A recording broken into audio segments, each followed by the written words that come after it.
All right. Hello, everyone, and welcome back here to another session of Oceans of Eternity, our Mummy the Curse 2nd Edition Chronicle. We are now on session 13 of our Chronicle, and to start things off here, a bit of a refresher on where we had last left things off. So, on the last session here of Oceans of Eternity, our mummies, Seshet, Tomos, and Nesret here, had tracked down the White Jackal's chest and the thieves who stole it to the Church of St. Polyeuctus. Arriving at the church, the Meret had entered, where Seshet and Nesret spoke to the deacon there, who tried and failed to hide his knowledge of the gang of thieves from them. Seshet unleashed her utterance, the weighing of the heart, to mystically force the deacon Celis to reveal that the gang had been using the crypt beneath the church to hide their stolen goods. The Meret ventured into the crypt beneath the church and discovered a nearly empty vault, aside from broken amphorae leaking a flammable pitch. There was, however, a secret chamber hidden behind the back wall. Here they found the White Jackal's stolen chest, as well as a table filled with cryptic documents and smudged papers. Their search, however, was interrupted by the sound of an intruder upstairs. Well, Tomos and Seshet headed towards the stairs in pursuit of this intruder. Nesret examined the White Jackal's chest, only to be accosted by a mass of jet-black scarabs, assuming a roughly feminine form. The shadowed apparition claimed that the White Jackal had hidden something from them, and that this terrible truth could be found upon the tablets within. Distracted by the voice emanating below and the intruder above, Tomos unleashed his utterance, the rite of the sacred scarab, vomiting forth a horde of glittering beetles to support Nesret, while he and Seshet pushed on to confront the intruder. Upon ascending the staircase, they discovered a masked man spreading flammable pitch across the church with a lit torch in hand. Back in the crypt, Nesret grappled with the apparition's temptation to learn the truth, but ultimately declined. Disappointed, the scarab woman produced a set of razor-sharp talons forged out of the inky dark and drove them into his guts. While the pain was fierce, the damage was more than just physical. A shard of his fivefold soul seemed to shatter like glass. The disappointed spectre ordered her servants to destroy them, and with that, a pair of zombies crawled out of their coffins to confront Nesret. Nesret struggled to lift the chest and tried to make it past the zombies, but the pair jumped upon him and began biting and tearing.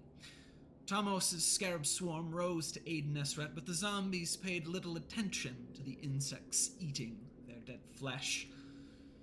Nesret called upon his utterance, wrathful desert power, and unhinged his jaw, and unleashed a mighty blast of blasphemous winds and scouring sands that sent the zombies flying. With the path clear, Nesret left the crypt to rejoin the Meret upstairs. Meanwhile, Tomos and Seshet came face to face with the intruder, a masked man wielding another amphorae of flammable pitch and a lit torch. Seshet ordered the man to stop, while Tomos drew his dagger. The masked man, in turn, used the torch to light the amphorae. Tomos prepared an utterance, but the masked man was quicker on the draw and threw the lit amphorae at Tomos, just barely hitting him The amphora shattered, sending flammable pitch everywhere, which unfortunately set Tomos, Sechet, and the church itself aflame. As smoke began to fill the room, the pair scrambled in search of a way to put out the flames. Sechet managed to find the baptismal font through the smoke, and used the water to quench the flames consuming her. Tomos ran behind the pews to stop, drop, and roll. The masked man did not give chase after them, surprisingly. Instead, used his torch to spread the flames across the church. Fearing the growing inferno, Sechet ran to the main door to escape, only to find it stuck fast.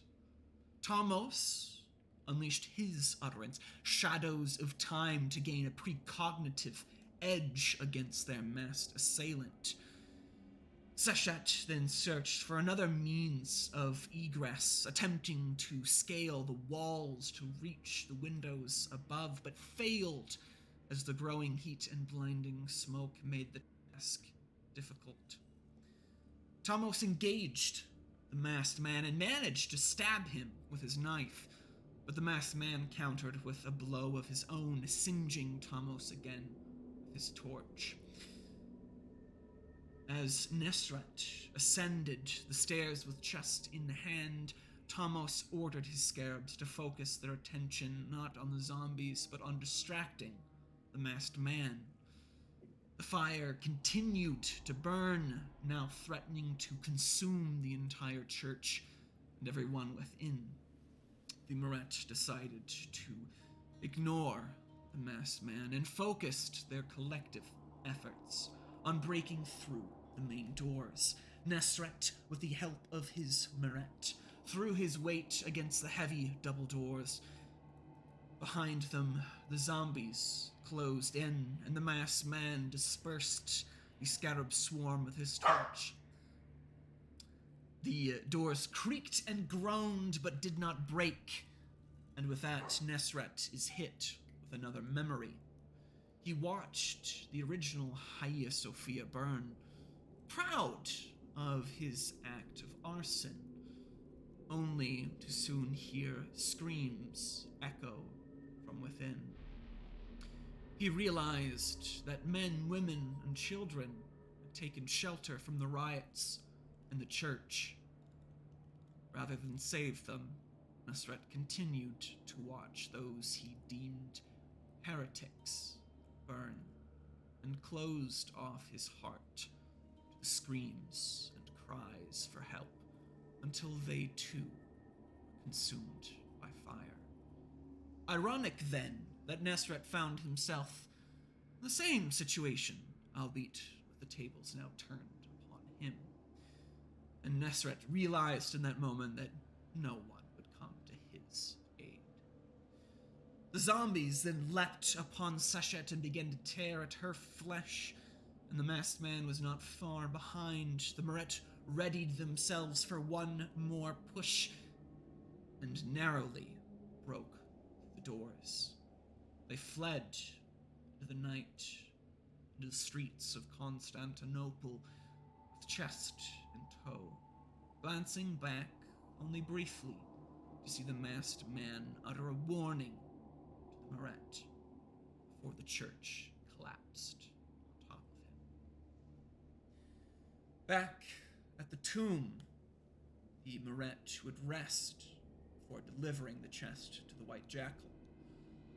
The Maret once again drew power from the tomb's lifeweb, only to be greeted again by a discordant choir of ghastly voices, now growing louder, twisted. While Tomos and Sechet continued to meditate, Nesret retreated to his personal chambers to study the cryptic notes he had swiped from the church's crypt. He discovered that they had been encrypted with some complex cipher, a mishmash of ancient Greek and Aramite.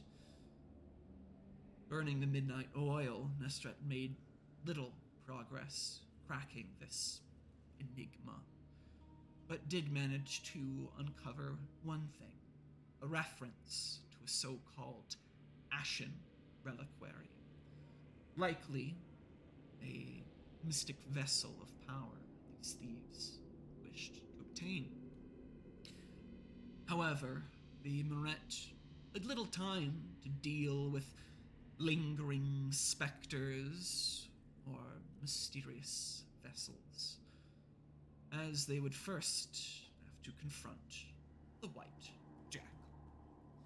And that is where we find ourselves once again, the Moret within the confines of their tomb, as a new day dawns in the city of Constantinople under the just and pious reign of Justinian.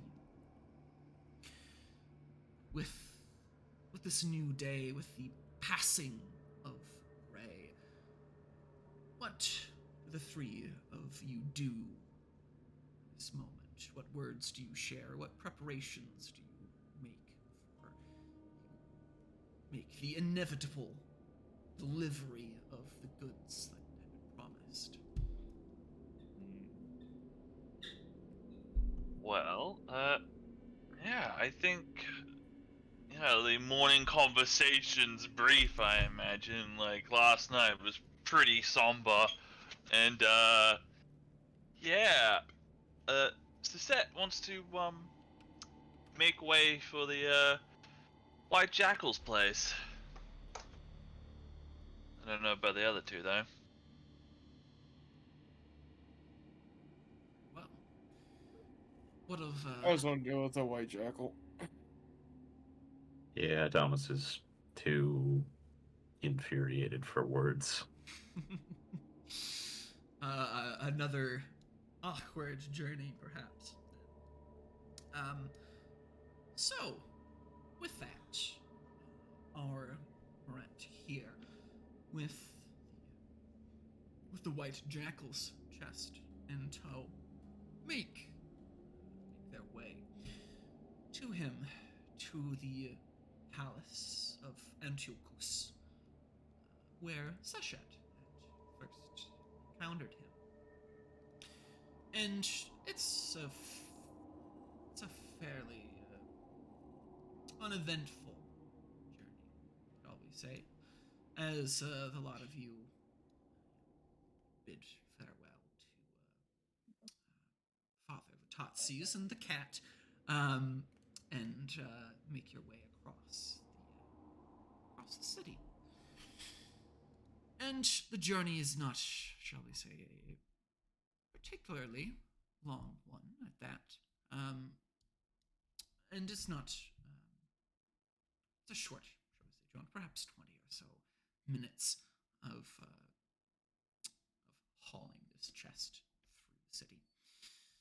Perhaps a bit uncomfortable for whichever one of you is hauling the chest, or if you decide to share the load, as it were, it might perhaps make it a bit more comfortable. But nonetheless, you all arrive at the palace of Antiochus, which, for two of you, is a bit of a new sight, as it were. And the palace here is not far from the Augustion, just kind of nestled behind the great hippodrome of Constantinople, as it were. And the palace itself,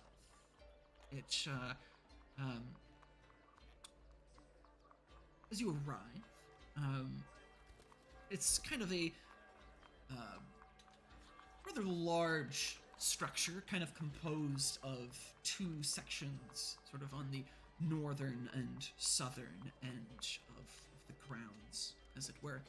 And your path takes you towards the southern building, this kind of large, almost hexagonal hall connected, this kind of wide portico, that kind of encloses this courtyard that is paved with marble. And as you arrive, once again, you are greeted with, or at least for one of you, greeted with a familiar sight. Seshet, you spy the same two guards that you had encountered on your nightly stroll the previous night.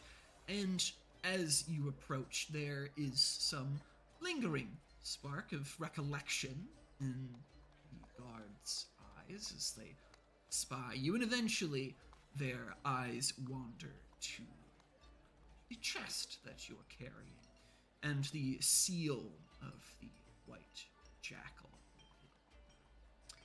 sits Gentlemen. upon it. Yes. And with that, the guards kind of look at each other and look at you, and yes, we had been expecting you. Please come in. And a bit more differential this time. The two guards open the doors leading from this courtyard here into the palace proper. And once again, it's sort of this hall, sort of a dining hall of sorts that lies beyond this courtyard. And quite perhaps impressively, there's a marble pool that's sort of located in the center of this hall, a nifty little water feature here. And the hexagonal hall is kind of flanked by a number of other rooms, but you spy the white jackal sort of sitting at the far end of this hall here. Once again, sort of gazing out, staring at the city once again, but as he hears the creaking of the doors swinging open, he eventually turns around to see the three of you with chest in tow. And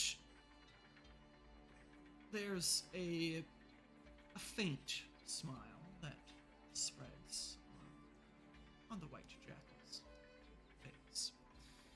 And he looks at the three of you as you make your way across the hall. He says, please, make yourselves at home.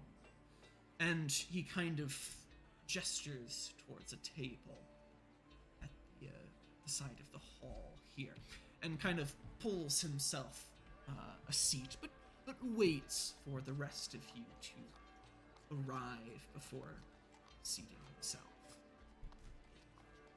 Yeah, Oh, sure, go ahead. yeah, I take a seat. Yeah, that's all I was gonna say. Same. What are you guys doing with the chest? Do you set it on the table? Do you kind of leave it on the floor? I should put it on the table, I think. Table. Yeah. So you kind of heave this thing up onto the table here, and it kind of lands with a rather satisfying thunk. Yeah. The weight of this thing, and for dressing again, White Jack kind of takes a moment to spy the chest, and for a moment you see his eyes fixate on the broken seal chest before he turns his gaze back towards the rest of you. So, tell me, how did it go? We were expected. Yeah, and Yeah, she said we'll go into a spiel, basically recounting what happened last session. We went to the docks, talked to some people, found basically see last episode for more information. Yes, a nice little summary of the events that had led you up to. Probably I flavor it in a light more favorable to us, but Yeah, something. yeah. Yeah, something a bit. Yeah, in a bit fair light, yes, to here. So,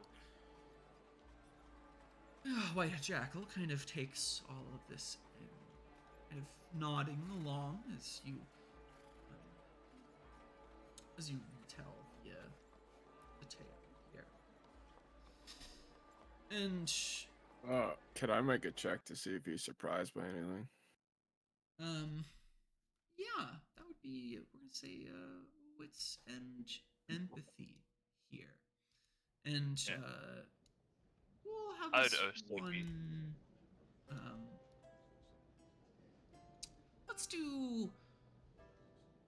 we'll do resisted here. So go ahead and throw the check his exposure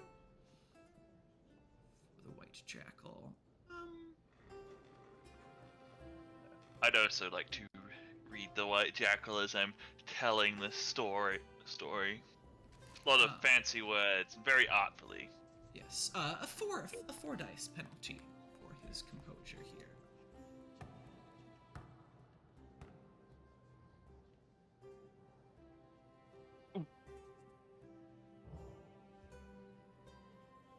Ah, 0 successes for Sasha and 0 for Nestrat. He's a bit of a tough nut to crack, and you simply gaze upon his kind of solemn expression as you recount the tale, and you're not quite sure what to think. You're never. He's difficult to read. On one hand, you're kind of torn between his, shall we say, lack of surprise at events, whether that's a genuine understanding of how things have transpired, or if he's simply that inflappable, that stoic, that such things don't surprise him. But nonetheless, you can't make heads or tails of it. And with that, again, the White Jackal kind of nods along to your retelling of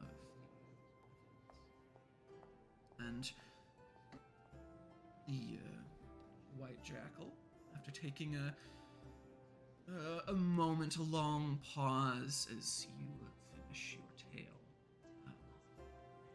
he says, "Well, that was eventful.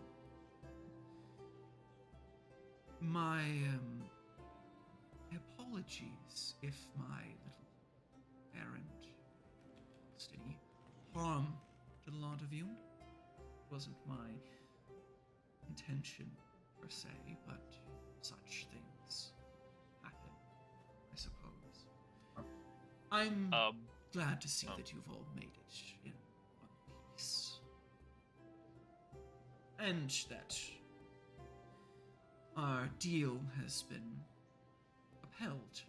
And he kind of places a hand on the chest, and you see his hand kind of trace the broken seal on the chest. "I trust that wasn't you. I hope you've honored our arrangement."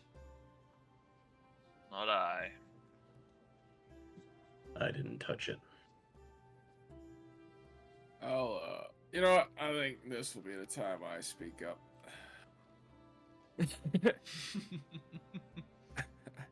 And I'll mention I think it's time for us to know a bit more about what's going on here, because I don't think we've been told everything.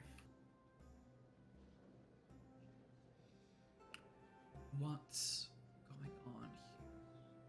What is going on here is that we made a deal, and you, presumably, have upheld your end of the bargain. And so I shall uphold my end of the bargain. Nothing more, nothing less. Did he say it was going to be an easy job? I can't remember. I'm trying to remember how he described it. He was fairly vague about the details. He had mentioned that he believed it to have been stolen, but he gave you no indication to believe that you would come to any danger in recovering this. I mean, what are, a gaggle of mortal thieves to a trio of deathless Arisen? But clearly these thieves are more capable and more dangerous than the Jackal had let on. I think maybe I imagine I'm not super good with words or acting, but I'll blow up a little bit on them, because they seem to be very knowledgeable of what they were doing and who they were targeting, and they always seemed one step ahead, and I just kind of like blow up about that. And you know what? I will drop the Ashen Reliquary thing. What's this Ashen Reliquary thing? So you Philippines. Yeah. So you kind of I gotta cut to the issue here. Pull away the lies. Yeah. I mean, we haven't died yet, but yeah, pushing for I answers. felt like he's been deceitful. Yeah. Yeah. So you push the envelope here. You kind of press him on the nature of these thieves. Sorry. And how knowledgeable they've been of events. And this reliquary that you had uncovered, should we say, a statement that probably would come as a surprise to your companions here, given that this is the first time they have heard of this Ashen Reliquary. And with that, the Jackal, again, kind of unfazed, kind of leaning in his seat, says, all of this is of little concern. I doubt you want to ingratiate yourself to the affairs of another.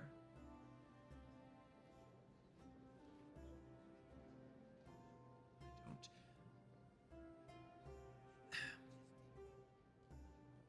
This avenue that you are pursuing, this route, does not concern you, but I get the implication that you want to make it your issue. Is that what I'm understanding? Well, okay, I guess out of character, I guess I'm kind of curious.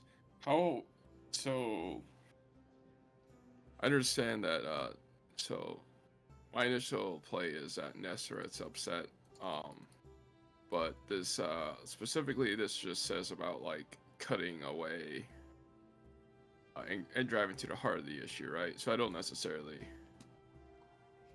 So as long as I'm just like trying to keep everything like straight on the path, like Yeah, that. yeah. Being direct. Speaking of, yes, your, for context here, for your decree, trying to restore Yeah. your pillar points through reinforcing decree.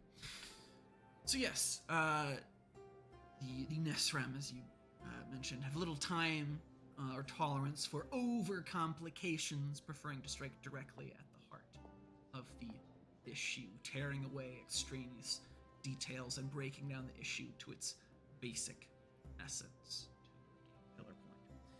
So, I mean, you've already made good progress towards that, but again, he's kind of trying to run circles around you. But perhaps it's time to be, I suppose, as blunt as possible. What pray tell Okay. do you want to force the issue on? Or I guess, what sort of outburst do you or accusations do you throw at the White Jackal here? How do you try and get past this sort of facade he's putting on of this sort of disaffected pharaoh? Okay, so I guess I feel like Nesret's definitely been fuming a little bit, but maybe the outburst. So I guess I would perceive going a bit more cordial about it, but still kind of cutting at the issue. And I guess what I want to focus on is I guess I'll probably try to reiterate the threat we faced at the church. Okay, so And their knowledge of it. So I guess what I'm trying to get to is that I guess what I'm trying to get to is I think that we are now, because of this, we're more involved. And I don't think this is going to be the end of it. Yeah, he's stating that, like, oh, this doesn't concern you, and you're kind of refuting back, like, we're already involved, like, we're in this now. Yeah, this seems like a bigger issue now, like maybe that was the case before, but clearly not now, because it's clearly a bigger threat than what we were led to be. Yeah, you've enmeshed yourself in this, willingly or not, and there's kind of no going back at this point. Yeah. Shisette's gonna like butt in like at some point like during this, and she's just gonna like look at the White Jackal and be like, we've risked quite a lot to bring this to you, more than you made we faced more danger than you led us on to believe, and I think Nestor's here is right. I believe we're owed something of an explanation, and we'll try to diplomatically try to like calm tensions down by like just, trying to put it like reason out into the room and whatnot, and also help Nesseret. Yeah. Yeah, trying to help Nesret, but also trying to diffuse the situation before there's like table flipping and some harsh words are shared. So, you kind of chime in and attempt to cool things down here, saying that you're. Do you want me to make a roll for that, or? Yeah. We go ahead and give persuade you or persuasion. socialize. Yeah. Do persuade here. Is this resisted? Let's go with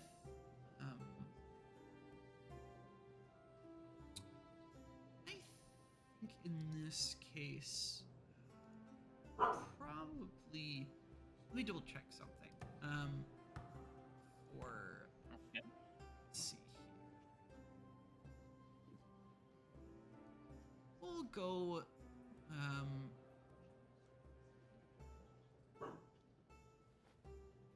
with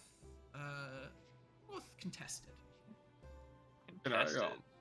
Is there any way I can help? Because I mean, I've been kind of like driving home the issue. Yeah, absolutely. Bringing up points. yeah, whatever way you want to do it. If you want to do an aid to Seshet, or if you want to aid Nesret in this regard. Way. Well, so for me as Nesret, I definitely feel this is more of a presence/expression role. It's been pretty raw about everything. Yeah, it's been kind of a performative, I guess, not necessarily performative, but a very passionate outburst. I think that's a fair assumption. So yeah. I have a pretty good dice pool, so perhaps I lead and you assist. Yeah, that's fine. Yeah, okay, cool. So it'd be my presence and expression. Yep. Normal dice roll. Unfortunate. Well, it's a good thing I didn't roll. I got 1 on 6 dice, but. So this is contested, you say? We will do contested, yeah. All right, so that's a Go against. penalty to me, or do He'll roll against it. Yeah.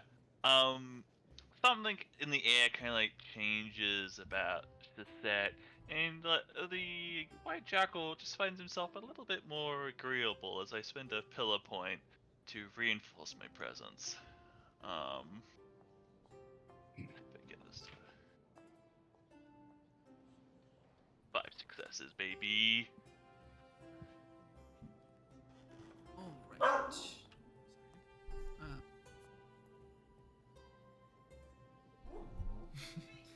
So let's see here. 5 successes, and I'm gonna roll resolve and composure for the white jackal here as he attempts to resist your combined ploys.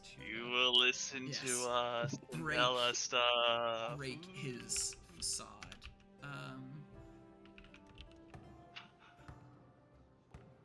Oh, eat it!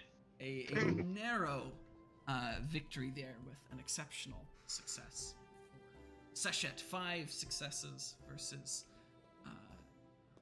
white jackals. Successes.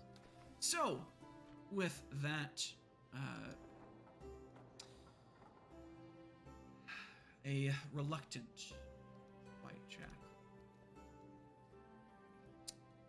relaxes slightly. Well, I suppose it can't be helped then. Yes, I know of these things.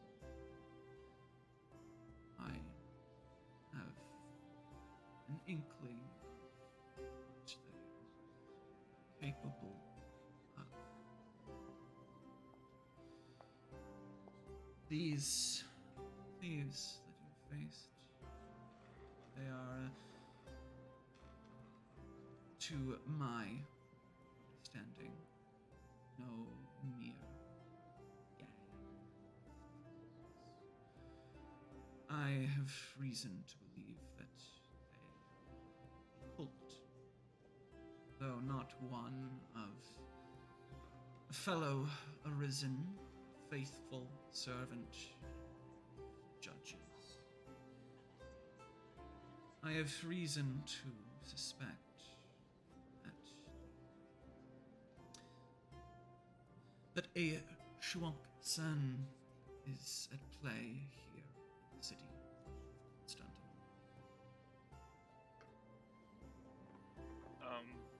Do I remember what that is? Why don't you I know what that is. Yeah, why don't you give me an occult roll? Or everyone, I guess, give me an occult roll. See Occult intelligence. See if that name rings a bell, this mention of the Shuank Sen. Ding. Is this a Remite thing? Um, Do I get my specialization on the occult? This won't apply to a Remite religion. But you can still use your standard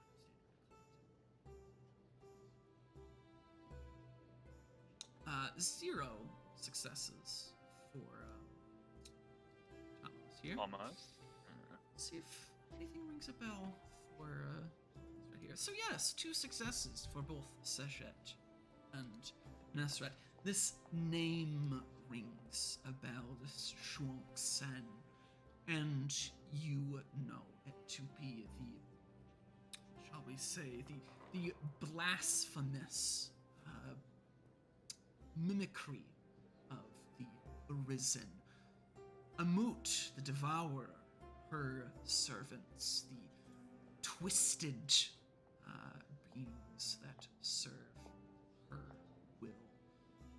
A mockery of everything which you stand for, and an enemy of your judges, and therefore an enemy of you.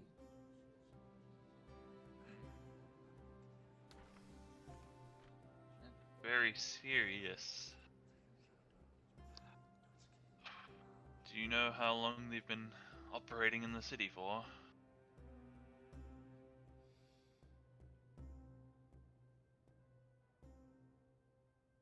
Of that, I am not certain. I know, at the very least, that their presence has been known for a few decades now, but whether or not they've existed in the city prior to that is difficult to say. But I suspect their roots do indeed go deeper than first.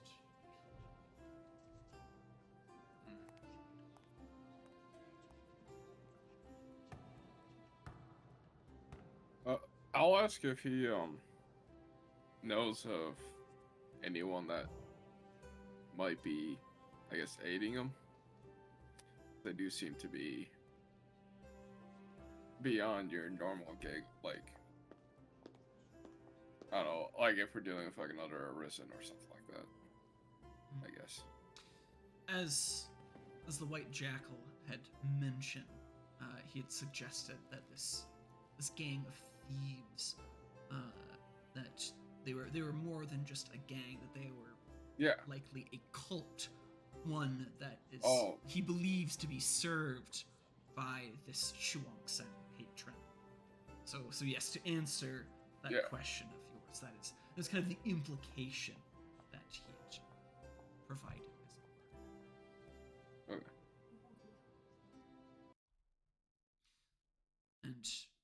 And as the mention of this, the conversation definitely turns a bit more, shall we say, somber, a bit more gloom and doom, as this sort of taboo subject fills the air of this lifeless taint upon the city here. So those the papers I grabbed, there was kind of like there was notes, but then there was also what appeared to be evidence of them copying the tablets, right? Yes, indeed. It looked like it was someone had used charcoal to make smudgings of the tablets. I will be careful, and I will take out just the smudgings. All right.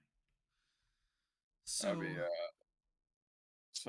because I guess timeline was this wasn't missing much. This wasn't missing long, right? no, it wasn't missing long. Like it's all been pretty quick. Okay. Indeed, they've been moving fast.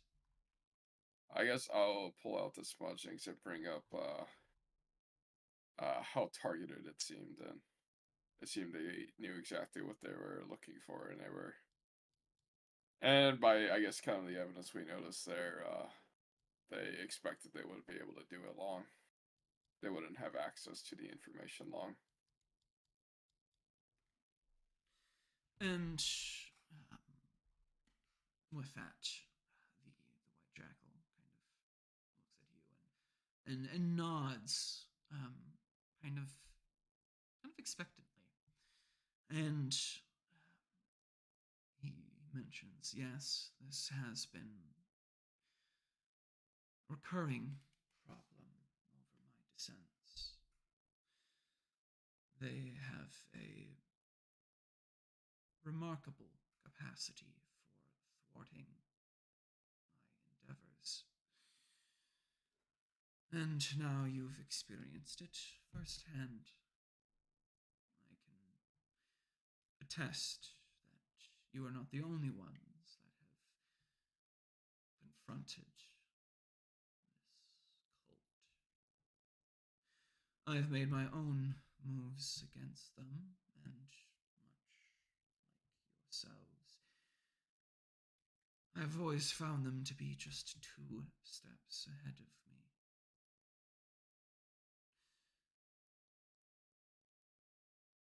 I can't quite say for sure what this entails.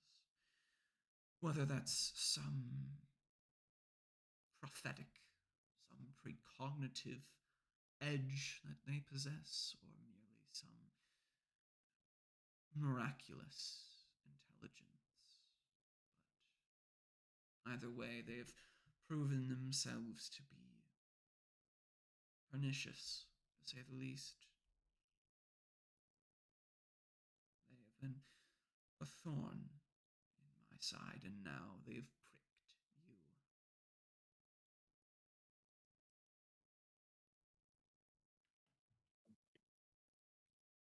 Amos speaks up for once. Oh, sorry. I'll let Um, Thomas go. Yeah. he asks, do you think they were the ones that did away with our cults and tombs 10 years ago?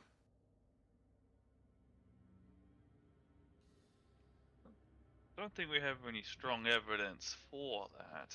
There may not be strong evidence, but it's not a bad hunch if they are quite intent on ruining Eremite matters.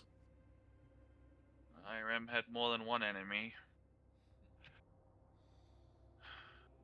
I will say that I believe your hypothesis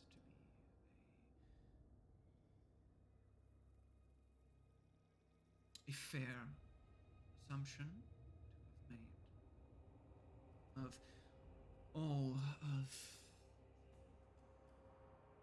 groups that I've encountered in my times, should I say. They have proven themselves to be quite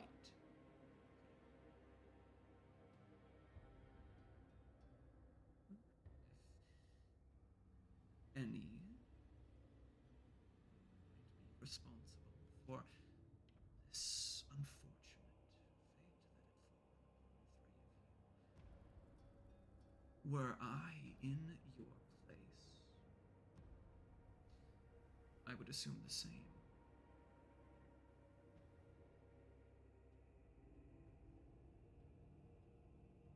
Perhaps at the very least, they might know who had a hand in our downfall. Perhaps, given their, shall we say,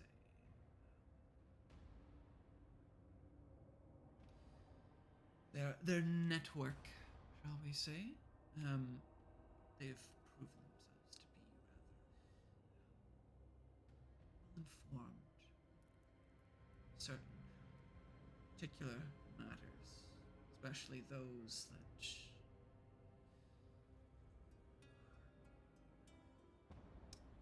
that we'd wish to keep secret.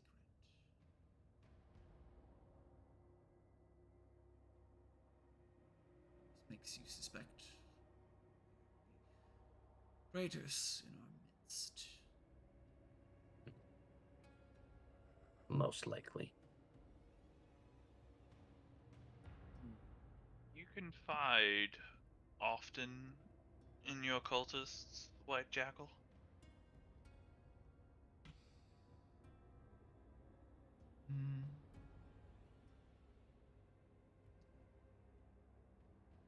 Is that a yes? Not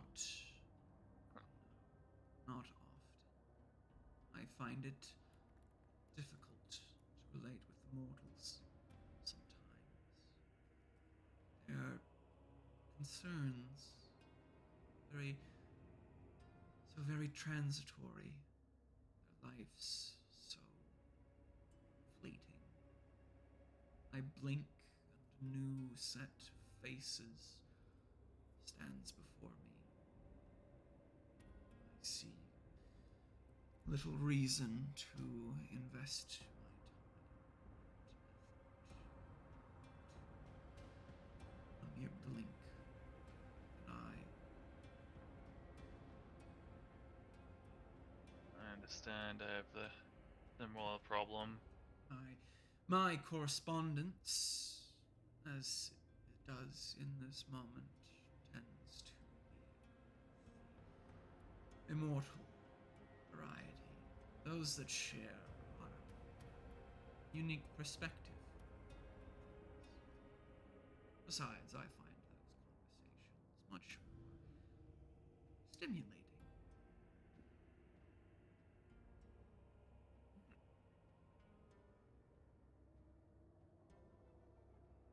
Yeah. Do you take a particular interest in your cultists, Seshet? How close do you keep them to your chest?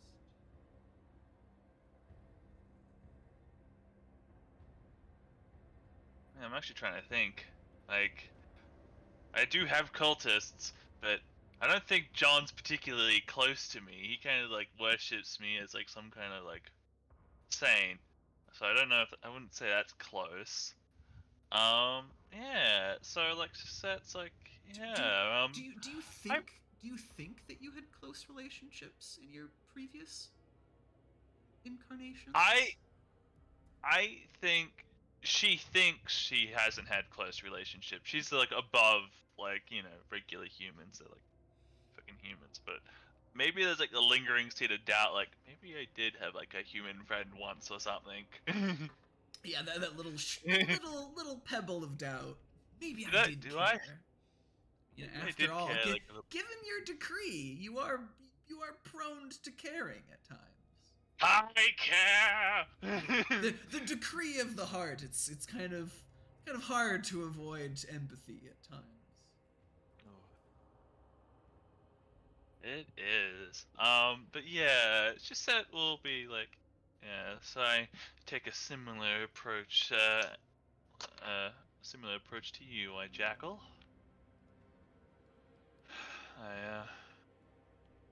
I blink and they're gone. I wouldn't be surprised if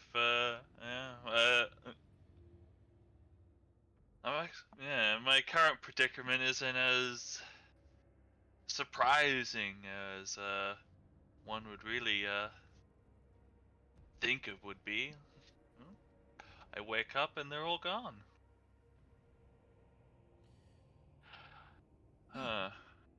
Interesting. But yes, though I will say, I did uncover some evidence in our tomb that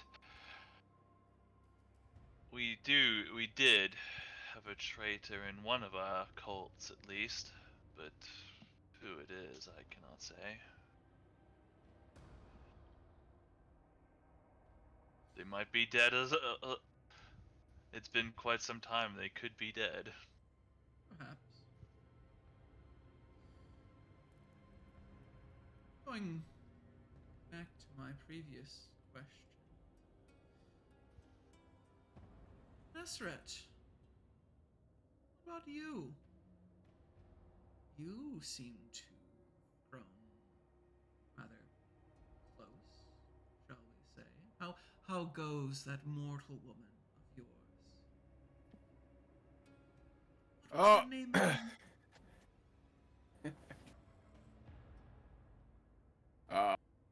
I will probably go into what appears to be a thing you say, but I will say Minervina.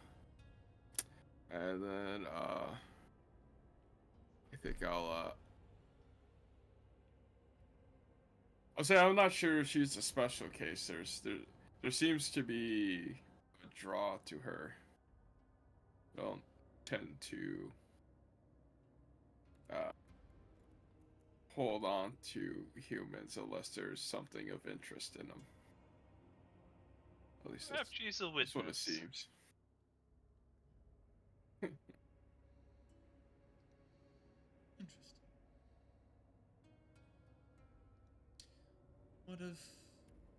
What of you? You haven't said much, and he kind of glances towards Tamos in the corner, who's remained more or less silent throughout this conversation.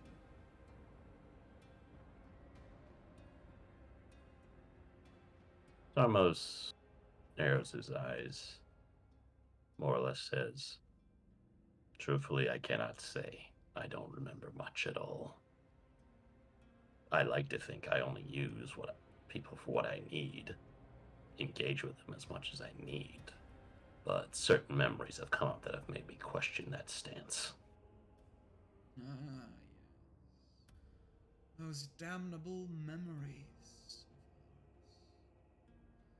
So fleeting, so convenient at times. As much as we try to remember sometimes, I find that there are things that I'd rather forget. But enough reminiscing. Past. Our condition. Other matters to discuss here. Matters of your payment. And with that, my jackal kind of reaches into his silken tunic, pulls out a satchel, and he kind of tosses it up in the air, and you hear the hefty jingle of coin, and it grasps it out of the air, kind of slides it across the table to you. I think you will find that more than sufficient. Tarmos picks it up and pockets it. Many thanks. No thanks necessary. A deal. As for the rest of...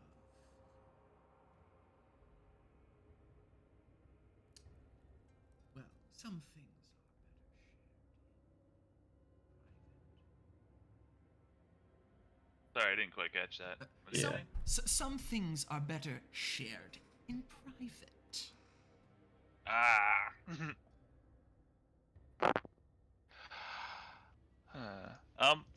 A question I wanted to ask. I got an exceptional on that roll to convince him to share.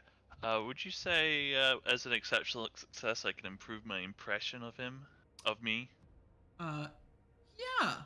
Well, let's go ahead and boost that.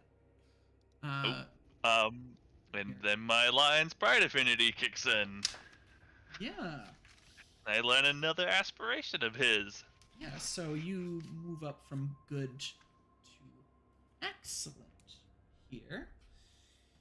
And learn just a bit more about the White Jackal. And you've kind of broken through a bit of the, shall we say, the facade here. And so you're already sort of cognizant of two of his aspirations at this point. Both his desire, his dream, rather, to see Constantinople become a new Erem, and that of his aspiration, or his desire to cement you as an ally.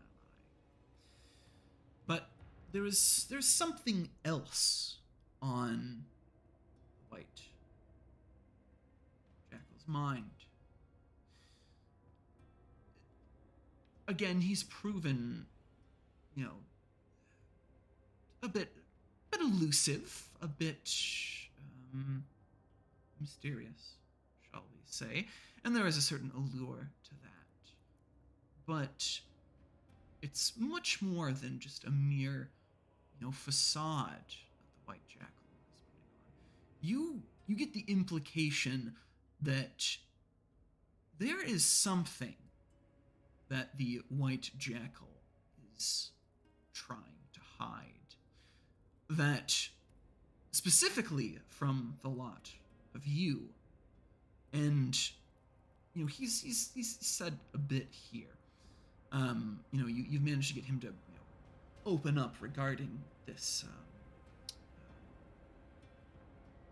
shall we say, the matter of this Shuang-Sen cult. But you get the impression that there is a more damning secret that he is trying to conceal than a now shared enemy. But you get the implication that he's trying to toe the line with the lot of you here and trying to keep something hidden. Trying to keep you on as allies, but not telling you enough that there's something that he's not willing to share. And that he doesn't want, more accurately, that there is something that he does not want you to discover. As to what that is beyond the sight of your heart's decree. But you can tell that desire within him to hide, to obscure some sort of truth from the lot of you. Though, again, clearly he's making these efforts to try and ally himself with you and work with the lot of you. But something very, very real that he's trying to obscure. So, the third aspiration, hide my secret, my damning secret from hide my damning secret from the Moret. That's an apt summary there. I mean, someone did rebuild the church I burnt down. It was you, wasn't it? He told me that, so that's obviously not the secret he's trying to hide from us. Well, no, that's a bit of meta commentary, I guess, there, but yes. I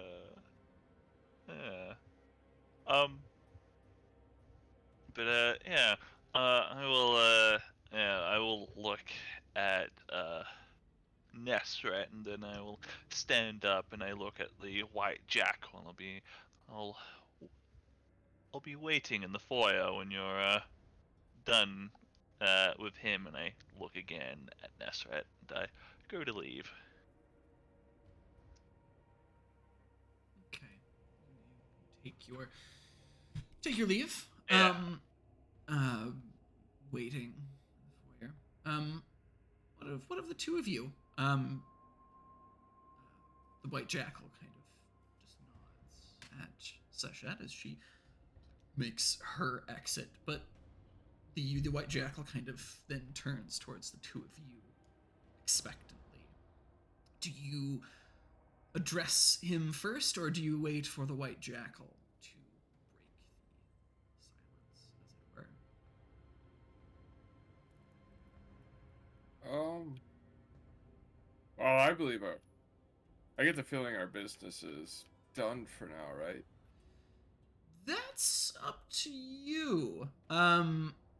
He's again agreed to fill his end of the bargain, which for you was detailing the nature of his plans that Sachet did not share with you, that she is aware of. But he asked me, God. Yeah. Just a lie by omission. Just a little while lie. I have to tell everybody everything I learned. God. But well, Thomas will be asking everything now. Yeah, regardless, your business is concluded, I guess, whenever you're satisfied with the answers that you've been given. If you want to keep pushing him for more information, if you have more questions, more demands for answers, if you're more than welcome to pursue that, or you can simply wait Oh. until you have a chance to speak with him in private. Well, so I've done a pretty good job of tracking down my decree, right? I'll give that to you. So I guess I feel that so I have that pillar back now, basically, right? Yeah, I'll go ahead and give you that Okay. that point for Um, cutting through the bullshit there and kind of accosting him with the heart of the matter, I guess maybe I feel like Nesseret feels a little bit more at ease now. I guess some answers have been shared. I guess I'm not. I wouldn't know that he's hiding other information from us. Obviously, yes. So I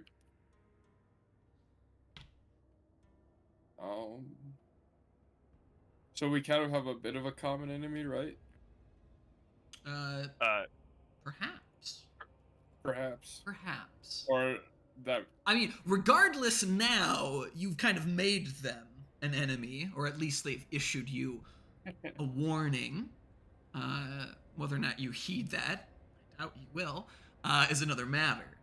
But suffice to say, you've tentatively now made a shared enemy, and perhaps there is more to that. Perhaps they are behind this.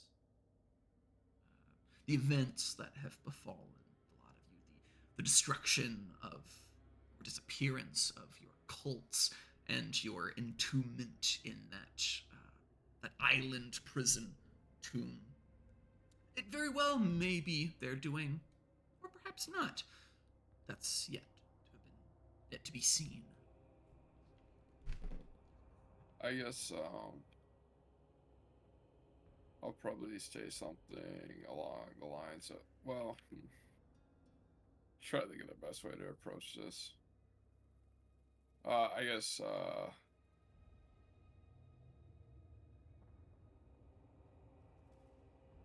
I should I think we should put some. Well, I'll say I'll mention about maybe I should dabble into see what this group.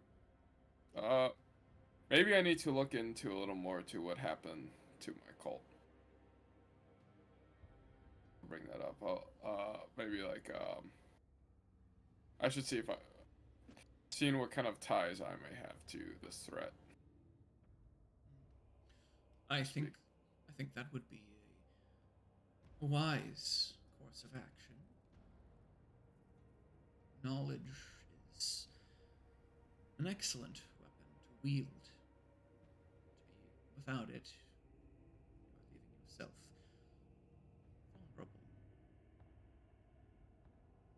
vulnerable. It is definitely, I guess. At least I know now.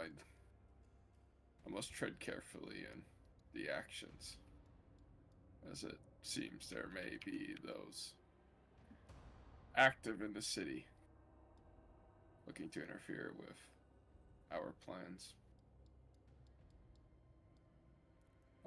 And then I guess I'll just kind of curiously ask, maybe, I guess I'll just kind of ask about his plans, or what he's, maybe like more like, I guess, currently what his ambitions currently are. What he wants to accomplish now. Well, I'd love to tell you, as per our arrangement, but I agreed to speak to you.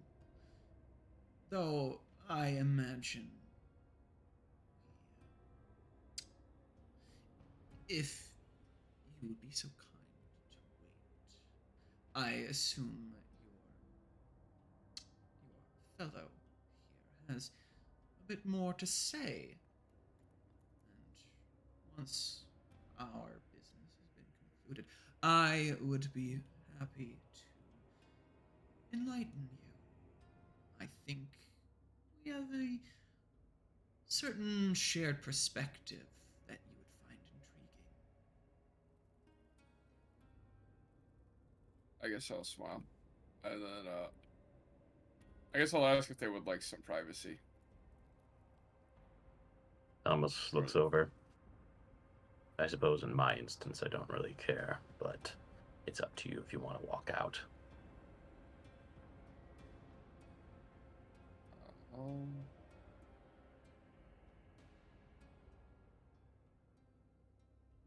I guess, That is, of course, if you can avoid telling anyone outside of our cults. Outside well, of our direct- I was thinking about just letting you have your space with him. I guess I'm just, Well, then why not go outside then? yeah, I'll step out. All right, Yeah. everyone's kind of splitting off here. Everyone's starting to get their trying to get Yeah. their own piece of the pie here as the moret kind of splinters. Everyone playing their own little angles here, which leaves the white jackal now alone with Thomas here. So, what can I do for you? Thomas folds his hands on the table in contemplation. Well, I'm not sure how much you know about me, but if you know anything, you know I am quite a vengeful man, one who holds grudges. And as of right now, that cult has earned a grudge from me. Simply put, I am going to investigate them regardless. If you have any information on them, though, I would like to hear it. I suppose you could think of me as a way you can act without being directly involved against them. Interesting. Intriguing. After all, it's what I had originally used you for, I suppose you could say. I'm not opposed to acting through you again. My question for you is, what are you wanting out of this arrangement? Just information? You're just looking for a finger to point in the right direction? I suppose, but in a little more general sense.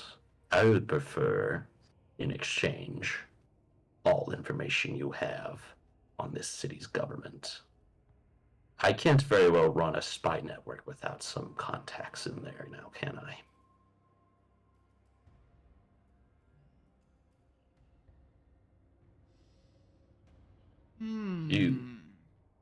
You seem to be very well informed to start.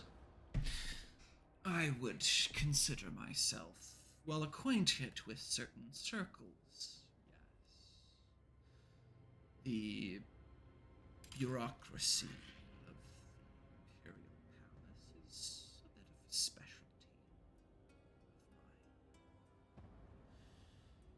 of mine. Well, that is an interesting arrangement, shall we say. I might be able to introduce you to someone.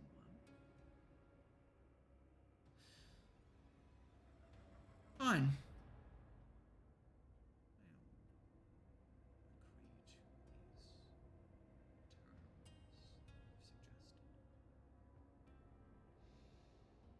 Good.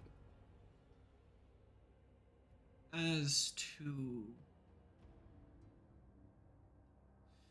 what I know, what I can share with you, what I will share with you. This cult, crocodile, lizard's eye, whatever they're called,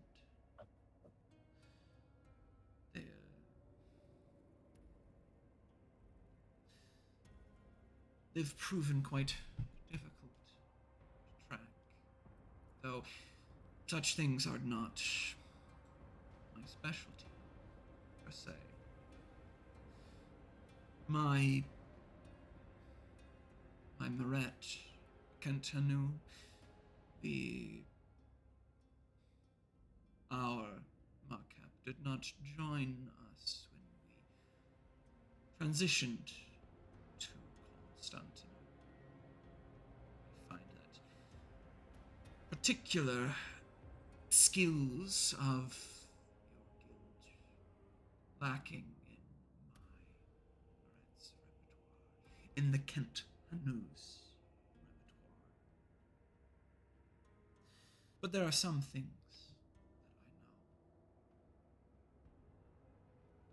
that I have learned at great cost, mind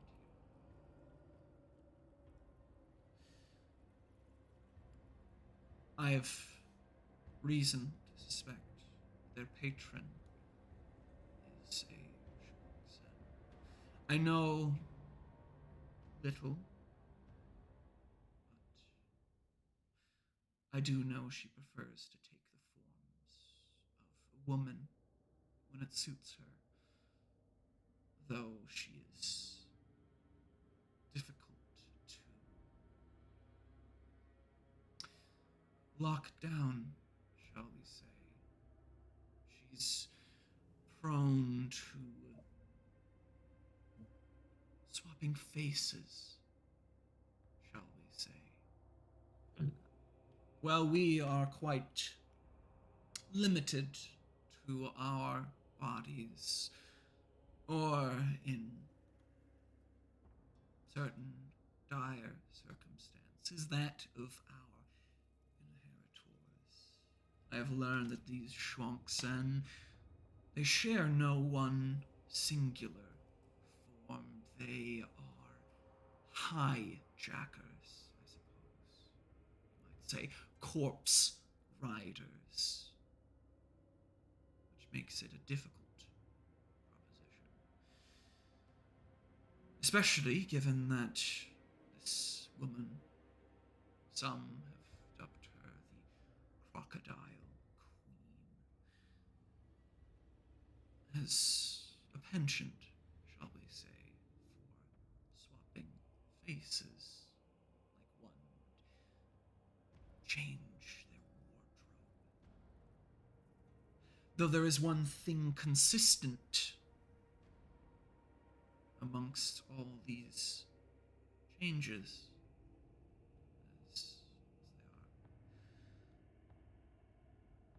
they are. The corpse, obviously, as I mentioned, the previous inhabitant must be dead, which usually gives some, shall we say, indication of where to look, but more commonly, shall we say, between the iterations, has a taste, I suppose you could say, for the forms of beautiful young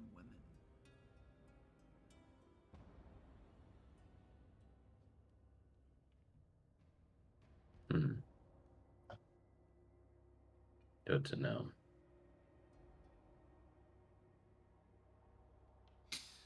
Aside from that, you might also have, shall we say, some, perhaps, success, not at striking at the Queen directly, but perhaps through her agent, as it were. I've learned that she is not, shall we say, alone in her condition. just as you and I might risk the ire of our judge to raise a companion in our long lives. Sadiq, for the right of the engraved heart. The Shuangsen share, shall we say, an inverted version of this ritual. They have their own immortal servants.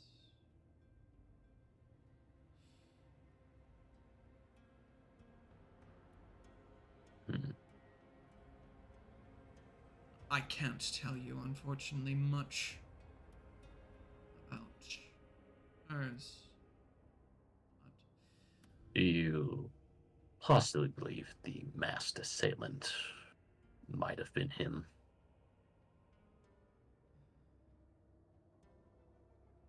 Or do I you would- think he was too weak to be him? the masked assailant that you had mentioned. Yes.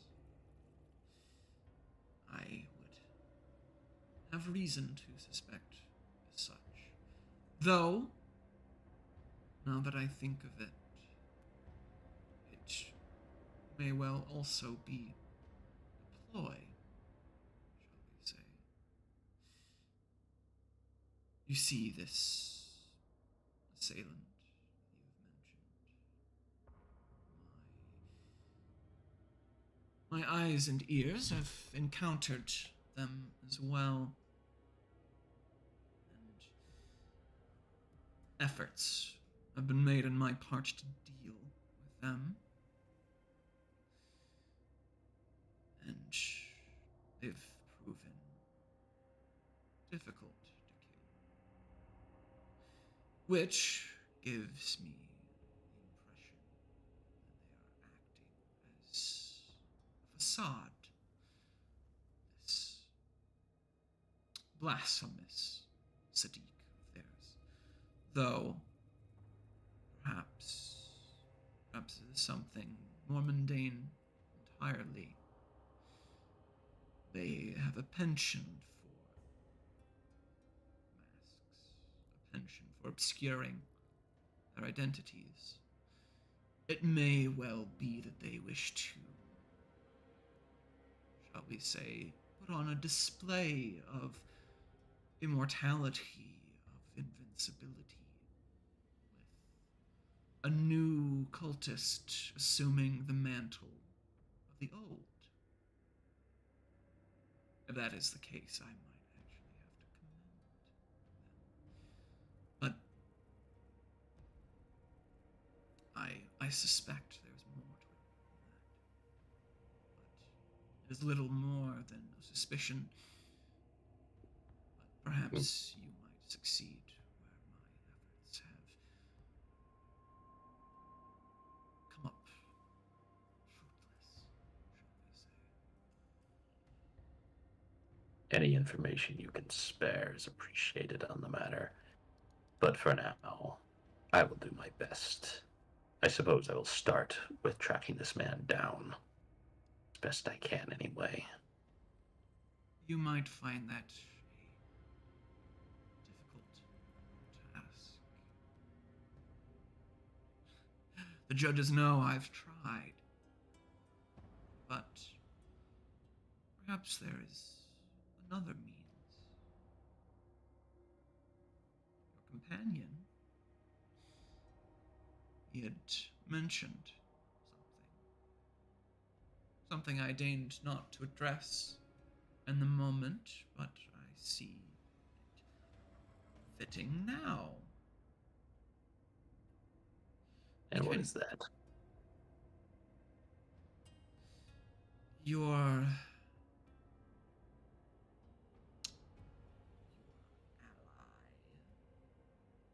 Nasrat, he had questioned the nature of an ashen reliquary. What has he told you of it? Absolutely nothing. And you can kind of see his eyes get more intense. Curious. Curious. Well, I will have a word with them after this. well, I am not companion. I will tell you what I know. This ashen which is, as far as I can tell, a vessel of power, a relic, if you will, but no ordinary one. Tracking it has proved, well, complex, shall we say, but I have little time for such endeavors. And he kind of looks up into the sky. This is the age of the Sothic turn. I am not bound in this incarnation to pursue the hunger of my judge so voraciously. And thus, I will spend no more effort than I have to. But perhaps you might find it more interesting, shall we say. If this cult, if the crocodile queen is looking for this relic, if they desire it, perhaps it behooves you to acquire it first. And who knows? Perhaps you'll cross paths with them along the way, or perhaps they'll come to you.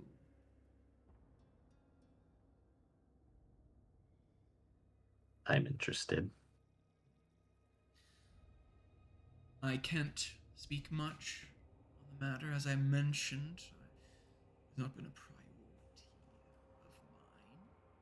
Then give me a direction.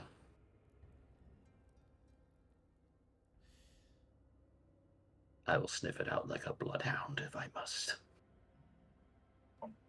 Perhaps. I've only heard whispers of it through Kefir. Perhaps it would be wise for you to do the same. Pull on the senses your judge is gifted with. See if you can scent out this relic through the mystical connections we share. Or perhaps you might find more esoteric, well, equally esoteric means of finding it.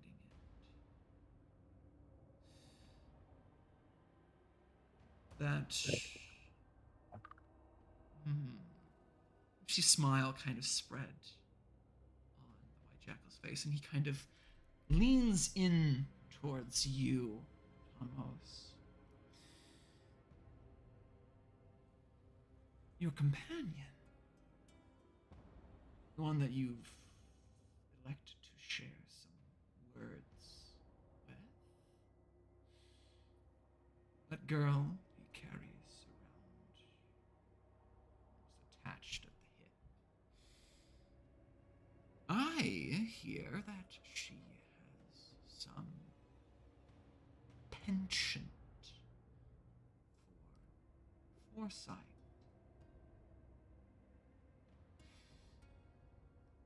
If your senses fail you, or perhaps if you are so inclined, you might turn that perception in a certain direction, shall we say.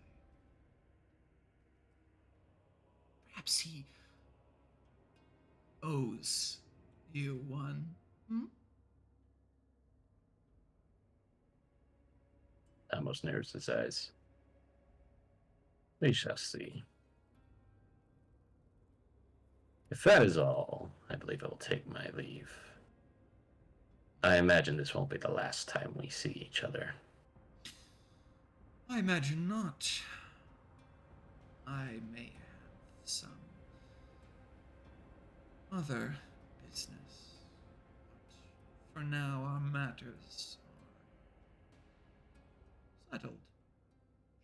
Shall we then assume that, should one of us need to speak to the other, we will find ways to get it arranged? Indeed. You can speak with the men here. They will know how to find me. Good. Very well then. Do keep me updated. Should you make progress on our arrangement. And you as well. Should you find, shall we say, sufficient, what did you call it? Vengeance. Do let me know, and I will see to I intend to. my end of the bargain. Well, in that case, I believe I have some matters to discuss with the rest of you. If I you'd will be discuss later. if you'd be so kind as to send one of the others in. And he gives you a little wink. Yes. Turns and walks out without another word. A pleasure doing business with you. Thomas waves a hand, kind of like, yeah. Dismissive. who do you seek out? Which of What a your cool guy. companions? I look at Nesret and say, your turn. And we need to discuss something later.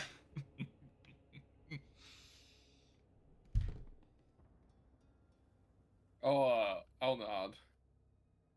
Thomas will... I'll inform you that I will be around the tune after. Good. I will be back after some time. I have some other business with the doctor to take care of. I'll mention, wait. No, his companion's doing fine. Yeah. All right. So, I'll just wish you well, I guess. Thomas nods and walks towards Eutropius' house. Okay. With that, switching over to Nesret here, as he arrives to speak with the White Jackal here, and you get a warm-ish greeting from the White Jackal, who's still perhaps a little off-put from your outburst earlier. Fair enough. Nesret, it's good to have some time to speak with a fellow member of the guild. Oh. Okay, he's a hobby. Yes, it's not often that I get to speak with another member of the Tefabi. That makes sense. A lot makes sense.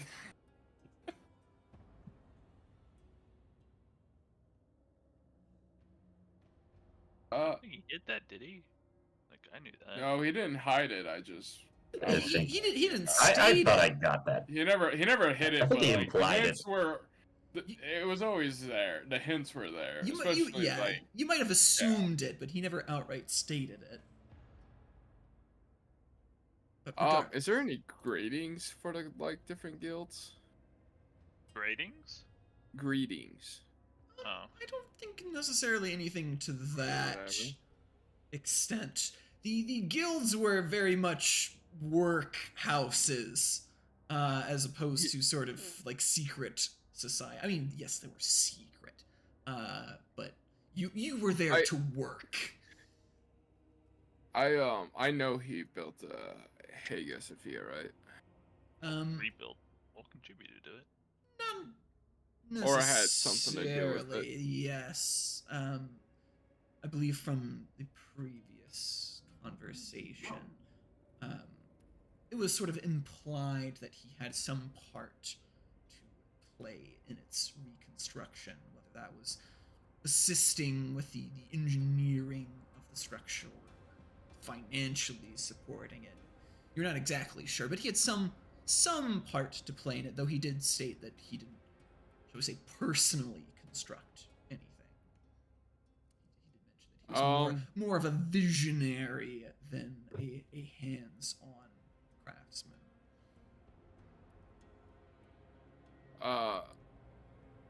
And then so I was kind of awed by the architecture, right, and everything. Yeah, I mean, it was very impressive for its time. You know what? I'll mention that. I'm like, the Hagia Sophia is in a much more impressive state than when I had left it. Then when you had left it, and what state would that be in? He kind of looks at you expectantly. Oh, I seem to have had a memory of burning it down.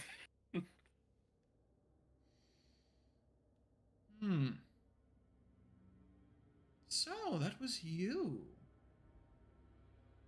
Well.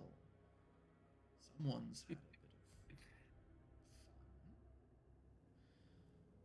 Well, what's done is done. I can't change the past. Nor can you. But where an act of destruction occurs, it opens avenues for new creation. And if I must say so myself, I do think its current iteration is an improvement on the old design.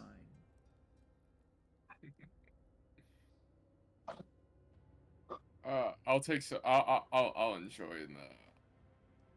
pleasure in enjoying the mentioning some of the architectural feats with it that I found impressive. Share a bit of I'll nerd out guild, a little bit. yeah, guild nerdery. Really impressive.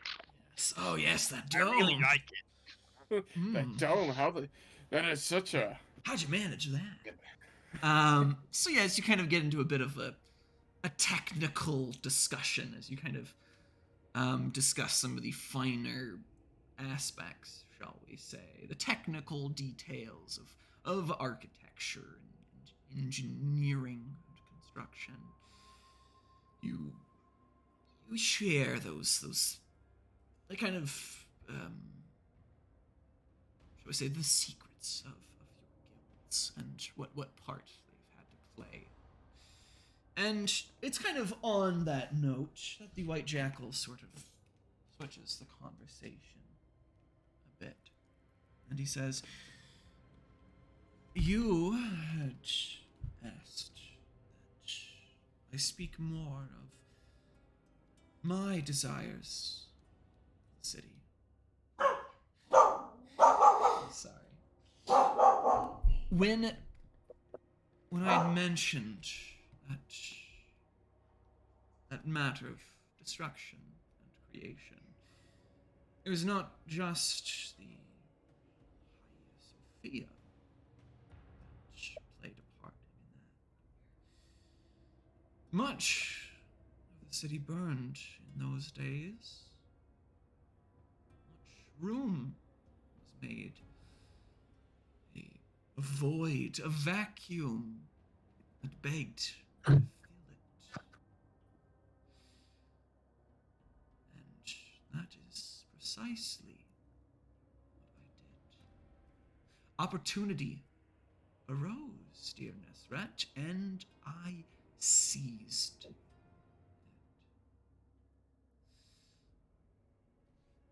Wait here for a moment. And the White Jackal sort of leaves you. And he wanders off into one of the rooms adjoining this hall here. And a few moments later, emerges. He's carrying a scroll in his hands. And he holds it very gingerly, very delicately. And he kind of takes a moment to sort of brush any dust, any debris off the table, and he says, I want you to see this. And he very carefully spreads the scroll, and you see it's very worn, very weathered around the edges. Very, very old. And from the look of it, it's not the parchment of the day, it's not the sort of codexes that you've seen at this point. This is papyrus. This is something a bit more familiar, shall we say.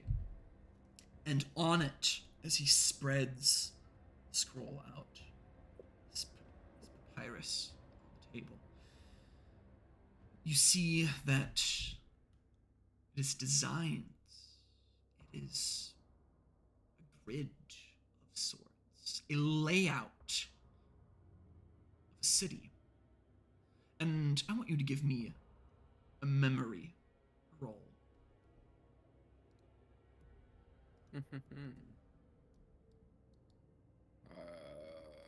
Check my other stuff.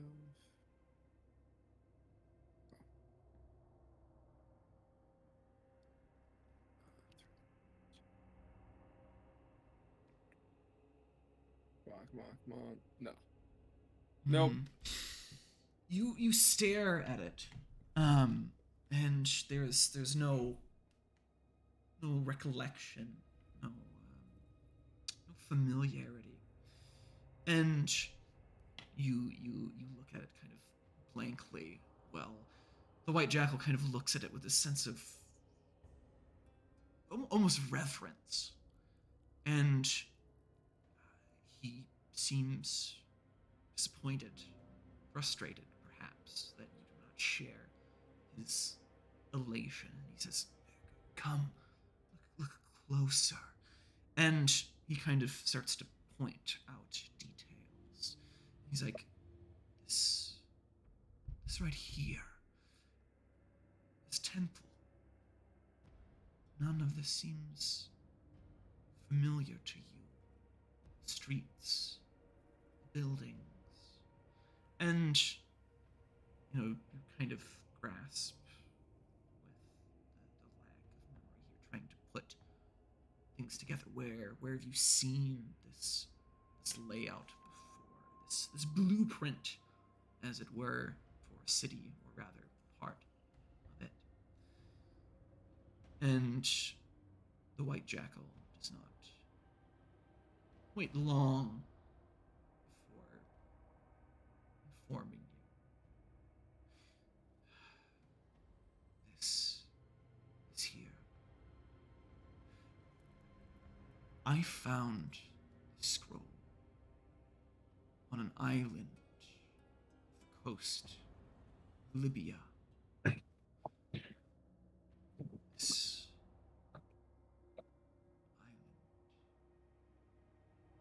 lifetimes ago.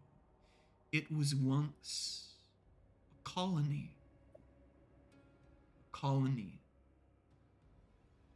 of a rem of our nameless empire. And I found this there, preserved miraculously, a blueprint, a layout, design, a fragment of the city itself.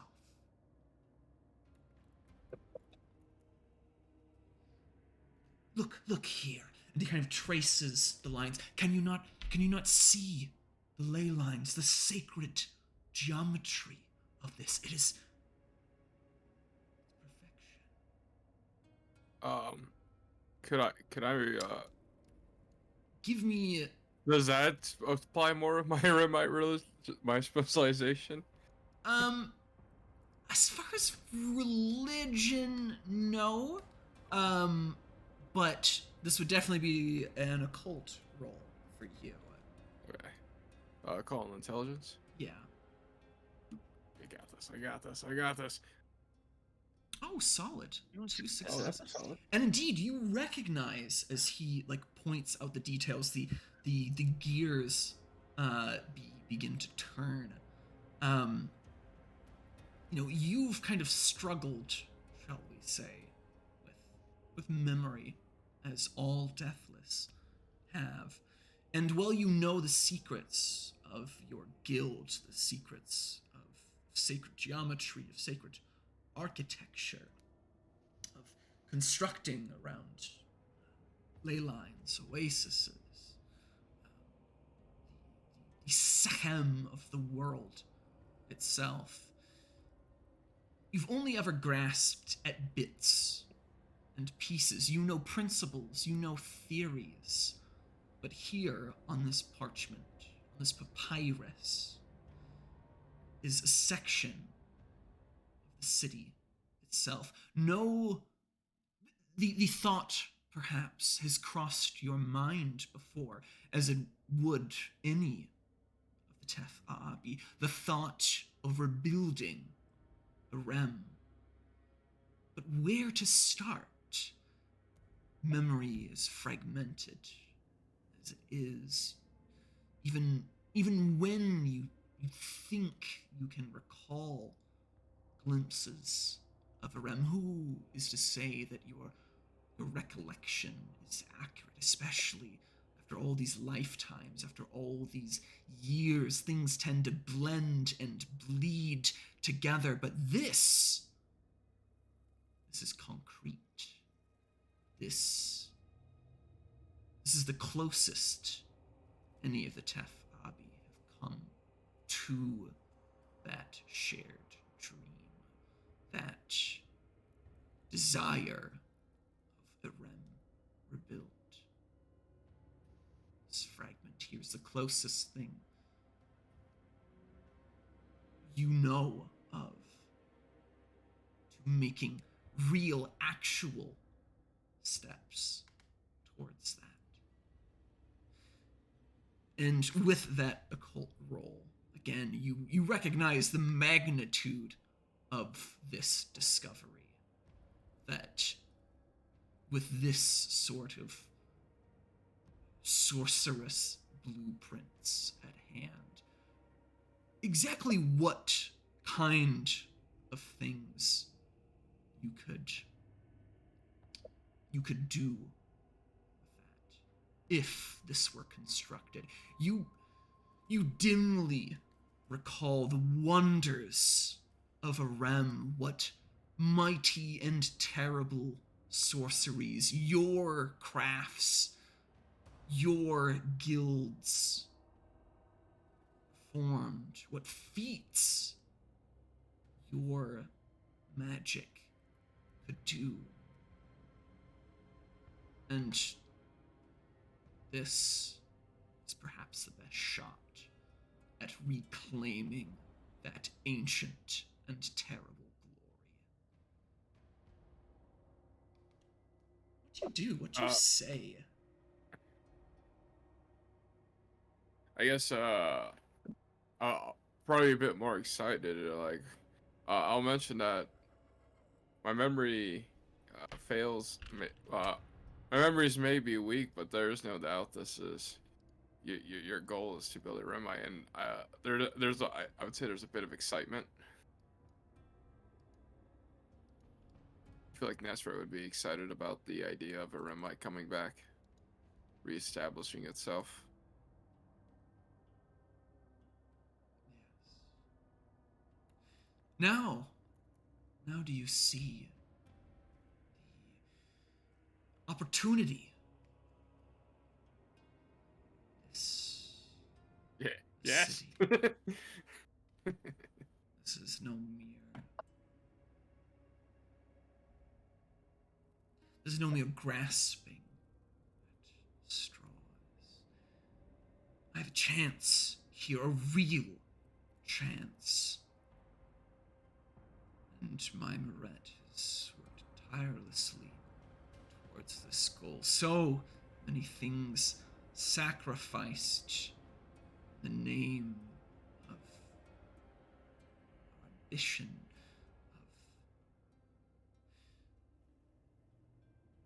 of this shared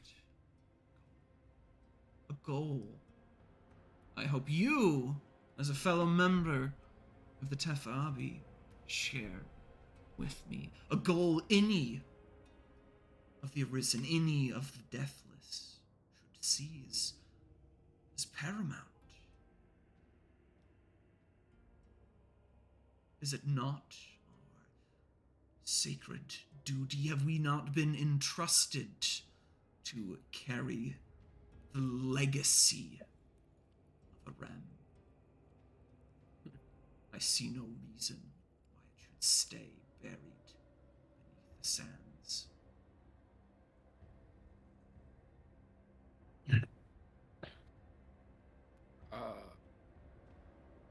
I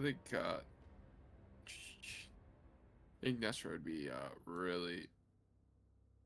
I think just spend time looking over it, just observing it,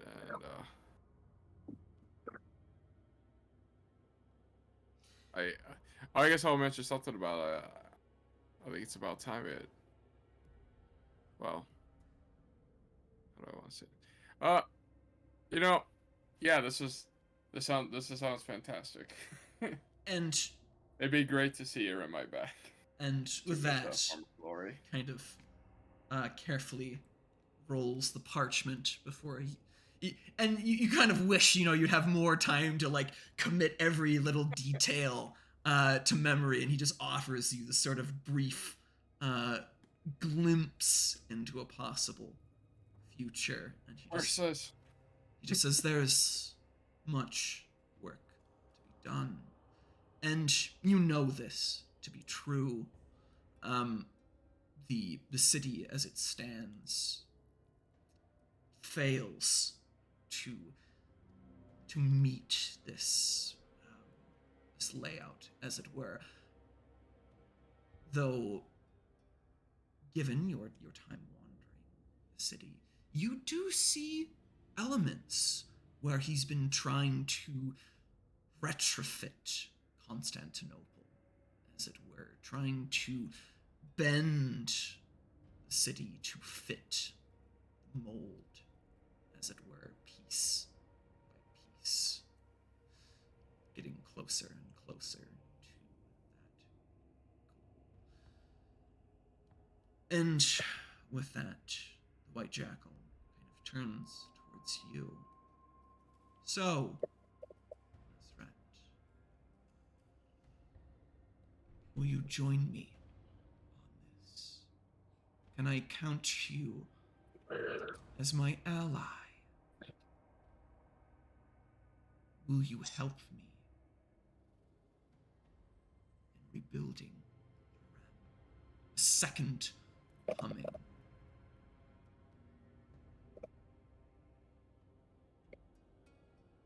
I'll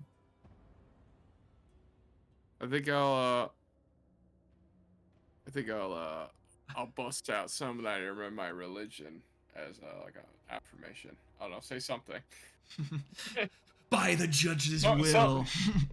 Yeah, something related to what something an Arisen from older Rim would say. Restoring his former glory. Yes. Make Irem great again! Forget the second coming of Christ. This shall be the second coming of Azar. And We will walk the world of the living once more. yes. And with that, the White Jackal extends his hand out to you, offering to shake.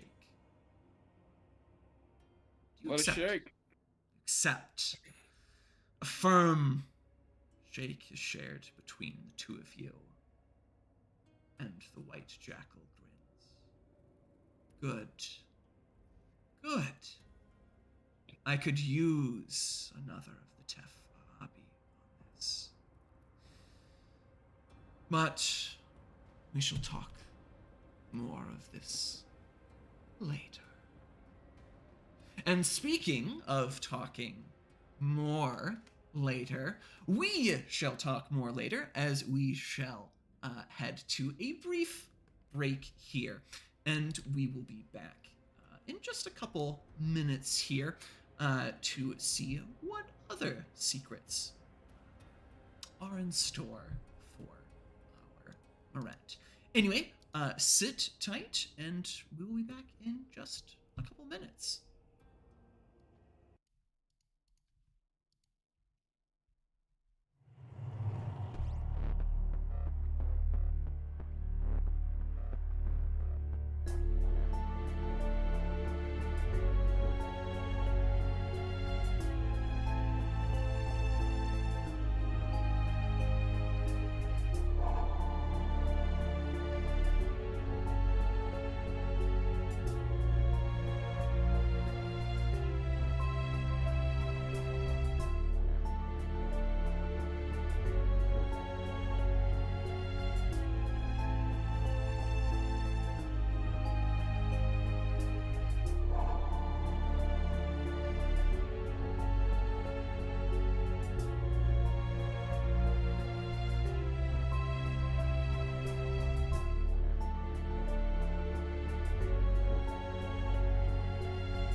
right, and we are back. Thanks for sticking with us. So, the last time we had just spoken, we had some interesting, shall we say, conversations underway as the Moret starts to kind of split in different directions, as it were, and the divides between members of the Moret become apparent. And as a certain inky scarab apparition had spoken to Nesret, secrets and lies.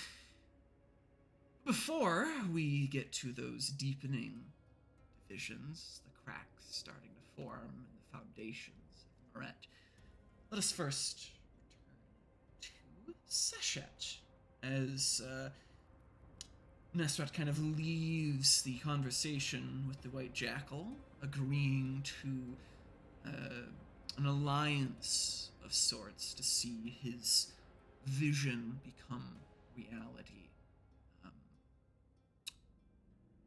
We now switching gears, and as Nesret leaves and bids Seshet in,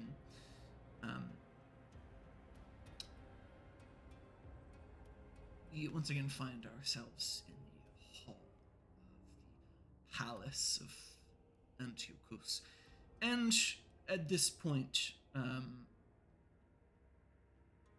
White Jackal here is relaxed a bit. He seems more comfortable, shall we say, and he's kind of taken a position kind of sitting beside the fountain, the water feature, in the center of the hall here.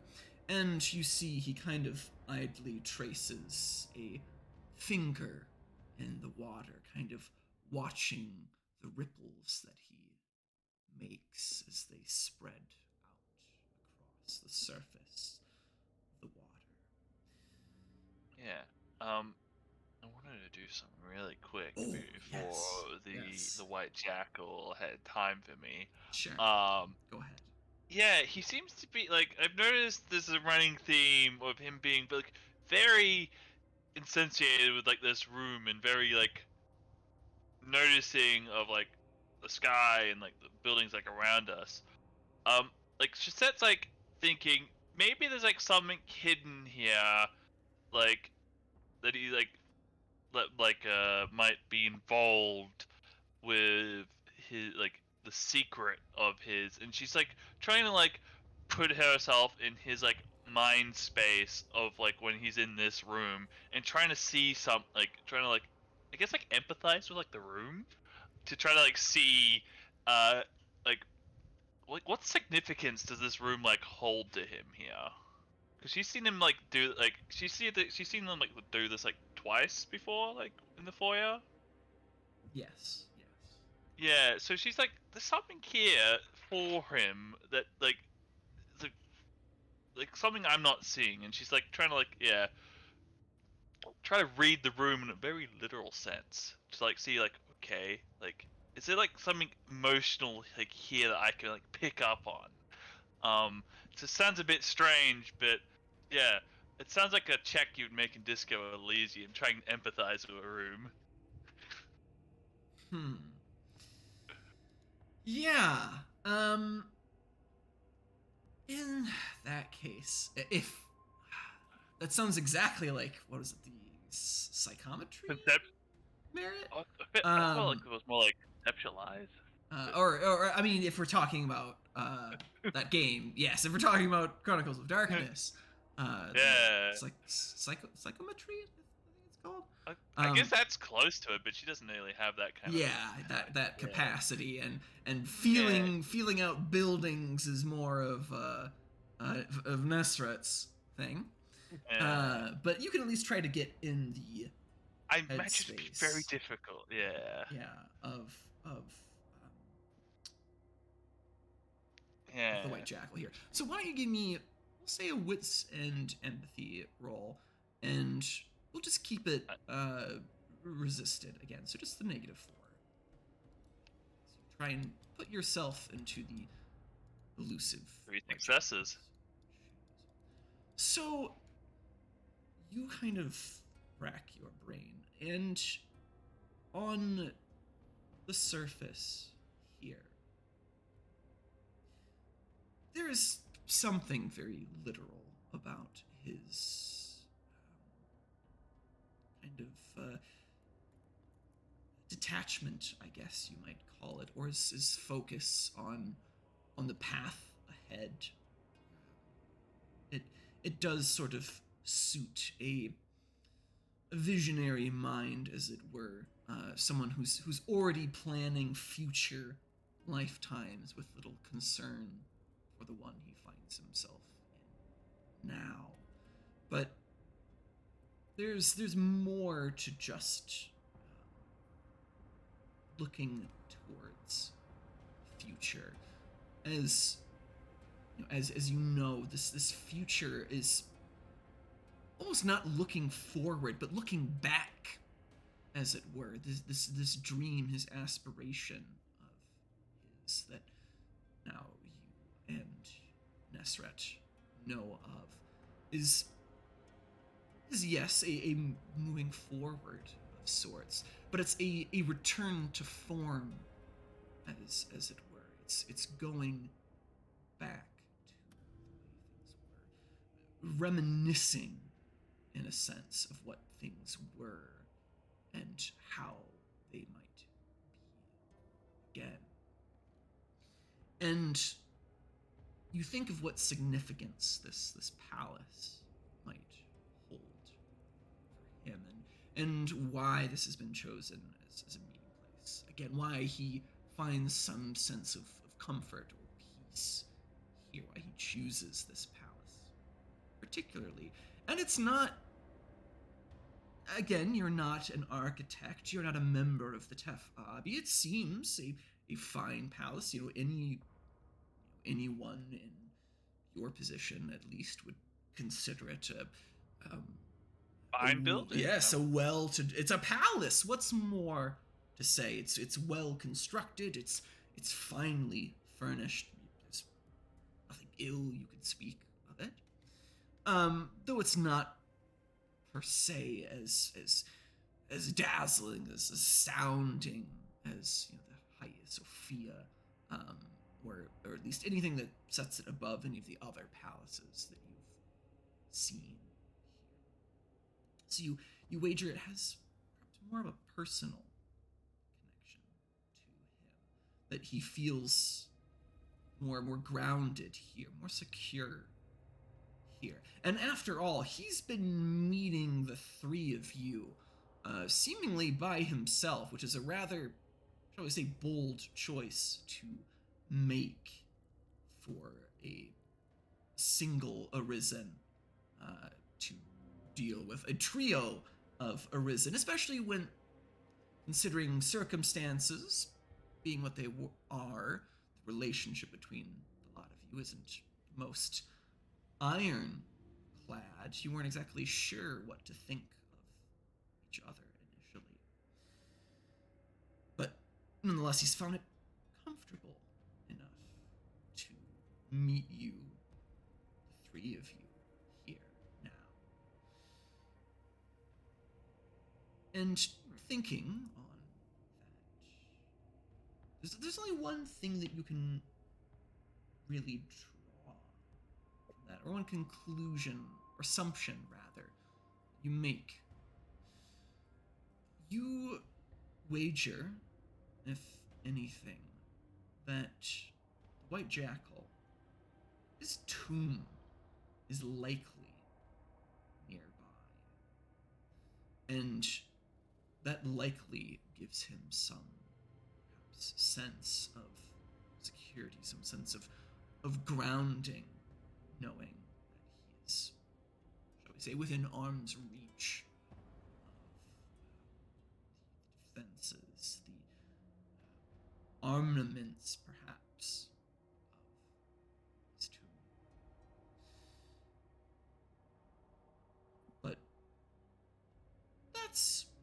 that's a pretty fair, shall we say, probably arguably more than fair assumptions you're making, at least from 3 successes there. Yeah. Okay. Kind of grasping at straws, but that's the best you can kind of deduce from just gut feelings. Yeah. All right. Yeah. And then back to the present. He's sitting like by the fountain, playing with the water. Yeah, he's sitting by the water feature, kind of playing with it idly. Just sort of watching the ripples that he makes as they spread out across the surface. Yeah. So that will take a seat nearby and like look at the ripples on the water for a second or two, and then turn back to the white jackal and so this technique. Tell me about it. Ah, yes, as we had agreed. You are interested in preserving memories. I know of particular means. It is not an easy path per se, but it is one I've trod. One my Muret has now trod. This secret is, I wouldn't exactly call it a lost art, for an art to be lost needed to exist in the first place. No, this secret of ours is more of an unintended consequence, I suppose. The rite of return blessed us with many things, utterances being chief among them. But other, subtler magics have been derived from that great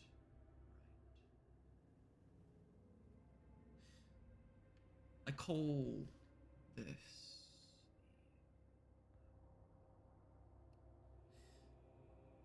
the art of crafting a talisman. It is more than a relic. It is a means of linking your second to the relic in a far more intimate, a far more personal connection.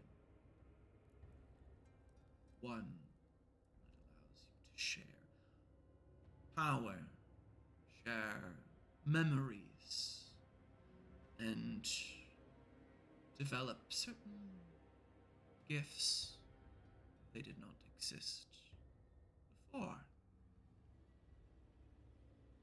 I will teach you the secret of this craft, though I will not guide your hand. I will not give you the tools, the instruments that you need.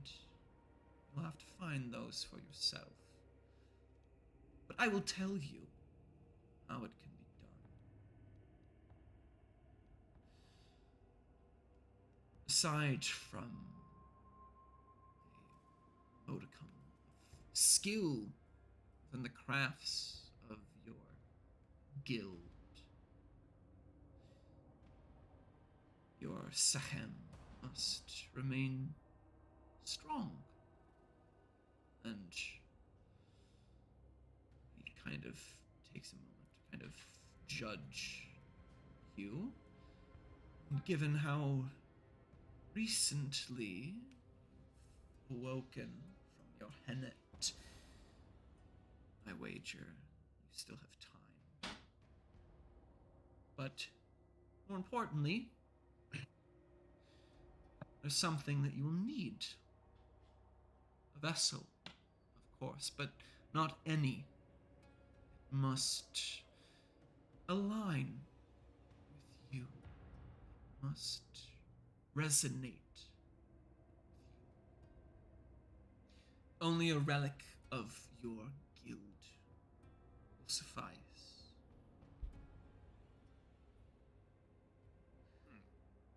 With skill, with power, and with relic in hand, I will teach you to attune yourself and mold its power into something new. I know you only concerned yourself with memories. And indeed, this talisman will, in a sense, imprint, I suppose, your memories upon itself. A reservoir, I suppose you could call it. But it is more than that. Far more than that. But you will discover its powers in time. I will let you toy with that as you will. Your talisman will no doubt manifest differently than mine, as mine differs from that my Moret. The rest of the first chorus, the Kentanu. Yours will differ as well. And you'll kind of answer your questions. You'll kind of go, I'm not going to go at length into all the arcane, shall we say, minutiae, all the fine details of the procedure. But suffice to say, you've kind of gotten the gist of it at this point. That you must be still brimming with Sakam. You must have some skill with the crafts of your guild, and that you must have a relic of your guild in hand. Though something else that White Jackal will recommend is that one might only ever possess a single talisman, or one may only craft a single talisman. So choose wisely which relic you wish to carry with you into eternity as your talisman. You may have been tempted to seek out the first relic that you can find, and while this will suffice, if you wish it to be a true expression of yourself, if you wish for the utmost of resonance, for it to truly speak for you, speak through you, I suggest you find a relic that fits the power that you seek, or speaks to you perhaps on a more personal level, the greatest of which, should anyone deign to be so lucky to a fate smile upon them as to grasp a relic that they had once crafted by their own hands, that would be the greatest talisman. Good luck on that. Thank you. Just at a game here, when he says great second, can I get like a dot rating? Yes, for a meta perspective, Sakam 7. Oh, I gotta do that quick. Clock's ticking, yeah. I'm at 7 right now.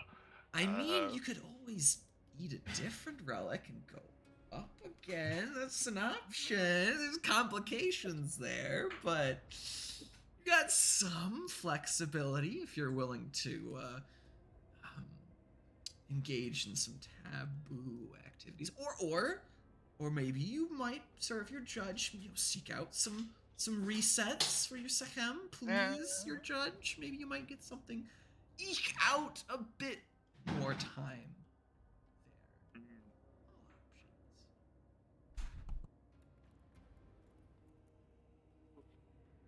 Yeah. So, with that, you kind of get this implication in game as well that that your powers is fading, and that you again likely won't have too much time before it slips below this arcane threshold. But nonetheless, in detail, the White Jackal explains what rites, what rituals you need to craft such a talisman, and answers any questions you have regarding that as you do. But are there any on that subject? Are there any questions, I guess, that Sachet once answered, whether those are regarding this talisman business or other matters entirely? Yeah, I'm curious. What does his talisman do? Is he willing to share that with me?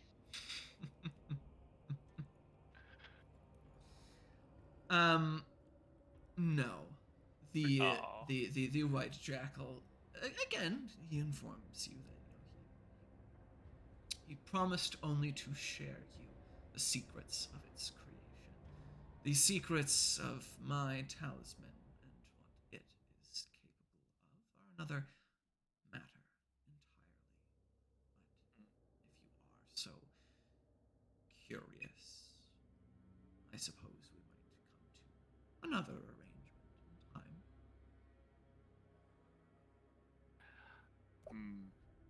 Maybe at a later time. But to complete this, I will have to see to it immediately. Thank you for your hospitality and your kind secrets. And Gisette turns to leave. Kind secrets. Uh, A pleasure, as always, Sachet. Take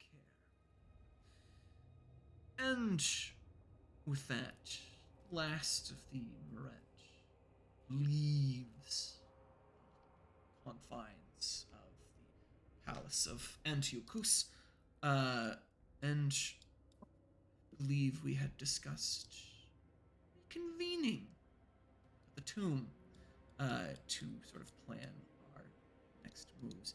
So we shall resume flow of the scene here to that of our tomb. So it's probably not too terribly long in between that each of you arrive at the dilapidated manor that sits atop your tomb, again standing sort of in pale comparison to that of the palace of Antiochus. One day, it'll make it great again. Yes, your manor has seen better days.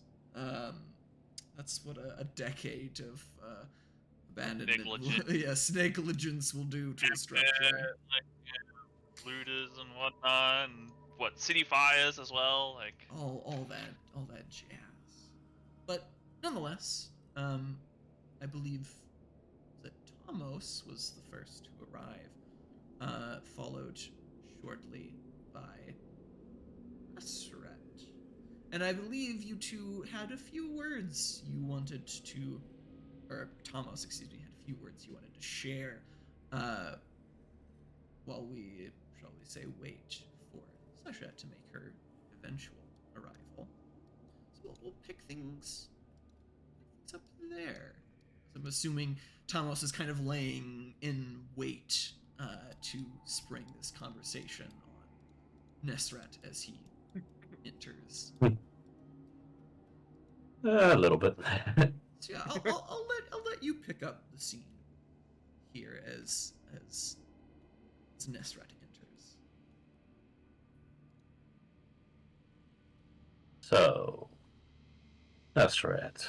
When were you planning on telling us about, well, the Ashen Relic rallies? I'll scratch my chin and I'll say, I'll just kind of mention, I never really, I guess, necessarily planned on. I wasn't explicit. I wasn't I had no intentions of withholding it.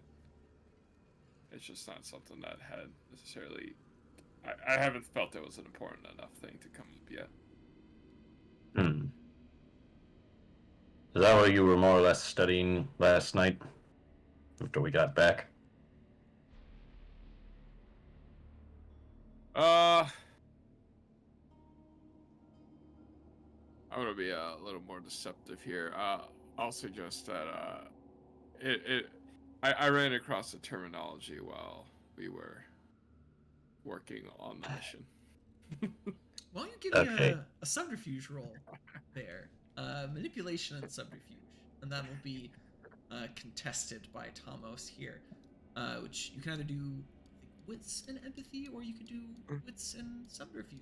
You can takes a liar to no one. I'm guessing It I'm not is here for pretty good. this. No, No. no, again, this is you were Zero angry. successes from Nesret. Can Tomos roll a single success? Let's see. My gut says no. Oh, thanks. Two Roll two successes. Two successes versus Nestrat 0. Nestrat is not a great liar, Yeah. as evidenced by his lack of skill, or dots in the skill of subterfuge. But nonetheless, you get the implication, almost that he's fudging things here. In this suggestion that, oh, I just happened to spy it in that hidden room in the crypt. Did you just lie when your judge is like the god that hates lies? My judge, not the god that hates lies. Did you just lie to a spy master? I did do that part. A guy who's adept at spinning lies, meaning he could probably figure them out. Okay, anyway, back in character. And Yes. so I'll let you continue, but I'll cut in a second here. Okay. Nesrat, are you really trying to pull a lie on me? I'm genuinely asking. Those words have some added weight to them. As that kind of pointed question hits you, you feel something else. A heavy hand on your shoulder, or more accurately, a hand grasping around your throat as this claim, as this assertion that you've been lying, that you've uttered a lie. Your judge, good sir, is not pleased with this. Uh-oh. After all, your judge is Nebha the Flame. It is the antithesis of lies, and for you as its servant to lie, even a white lie, that is not something that it takes lightly. lying by omission, by hiding, information, that's another story. Withholding information is not the same as lying.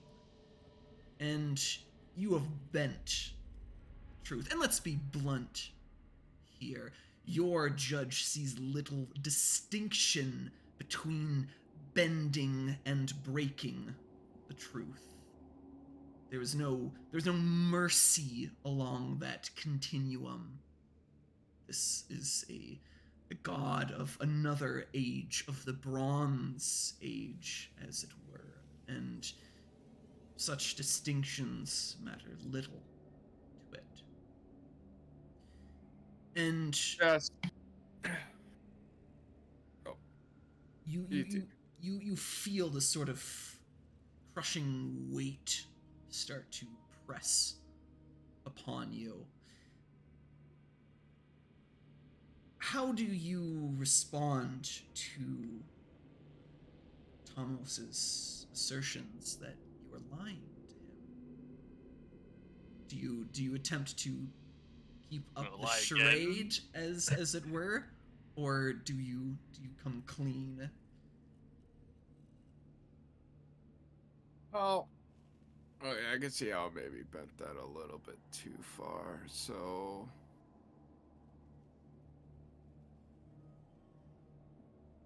Is there any way, real quick, is there any way I could see if this is having an effect on him, like outwardly? I know I probably wouldn't be able to see the actual hand, but I was... Yes, and it's not so much a sight, as it were, but a feeling. But yeah, why don't you give me a wits and empathy roll? Oh boy. Not your strongest suit, I know. Not the empathy. Hey, you've gotten some success thus far. Yeah, a few. Occasionally. Nope. Nah, not in this case. I just think he's a dirty liar. Yeah, you just think he's trying to carefully consider his next words here. Sorry, proceed. I'll admit that I bent that one a little too far. All right. Is there any particular I will reason... simply state that I have some information I'm still trying to disseminate. Well, let me ask you this follow-up question. Is there any particular reason why you don't trust me with said information? Okay, so I'll mention, so it's not that I don't trust you with the information.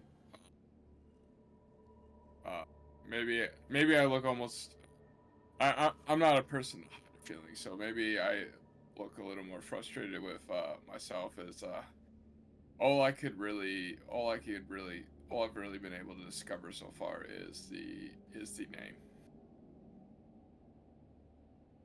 Earlier I was frustrated, and then I'll just kind of mention that I was more frustrated with the mission, and I was attempting to let's say control my anger. I'm a bit of a rage problem. Well, I suppose I can relate. But I will say this. Sasha gets here, I think we need to discuss terms of our alliance again. Mostly that. I think it's in our best interests that we share with each other all information we gather, even if it's questionable. I received some interesting information from the White Jackal in my conversation with them. I feel as though you should know, even if it wasn't directed towards you. I can sense him. I don't know if you got this sense when you talked to him, but I sensed a intention to pit us against one another. In truth, I don't think we can truly rely on anyone else besides each other, and that's mostly because, well, we ended up in the same place together. That must mean something. I will hearing that, I'll scratch maybe like rub my chin a little bit, and I'll look at you and I'll say, I could not quite get a good read on him, but Hmm. if I guess I'm just kind of curious, what gave you that impression? I guess I'll just, yeah. Mostly the fact that he chose to give certain information to each of us individually, even though he knows we've been working together.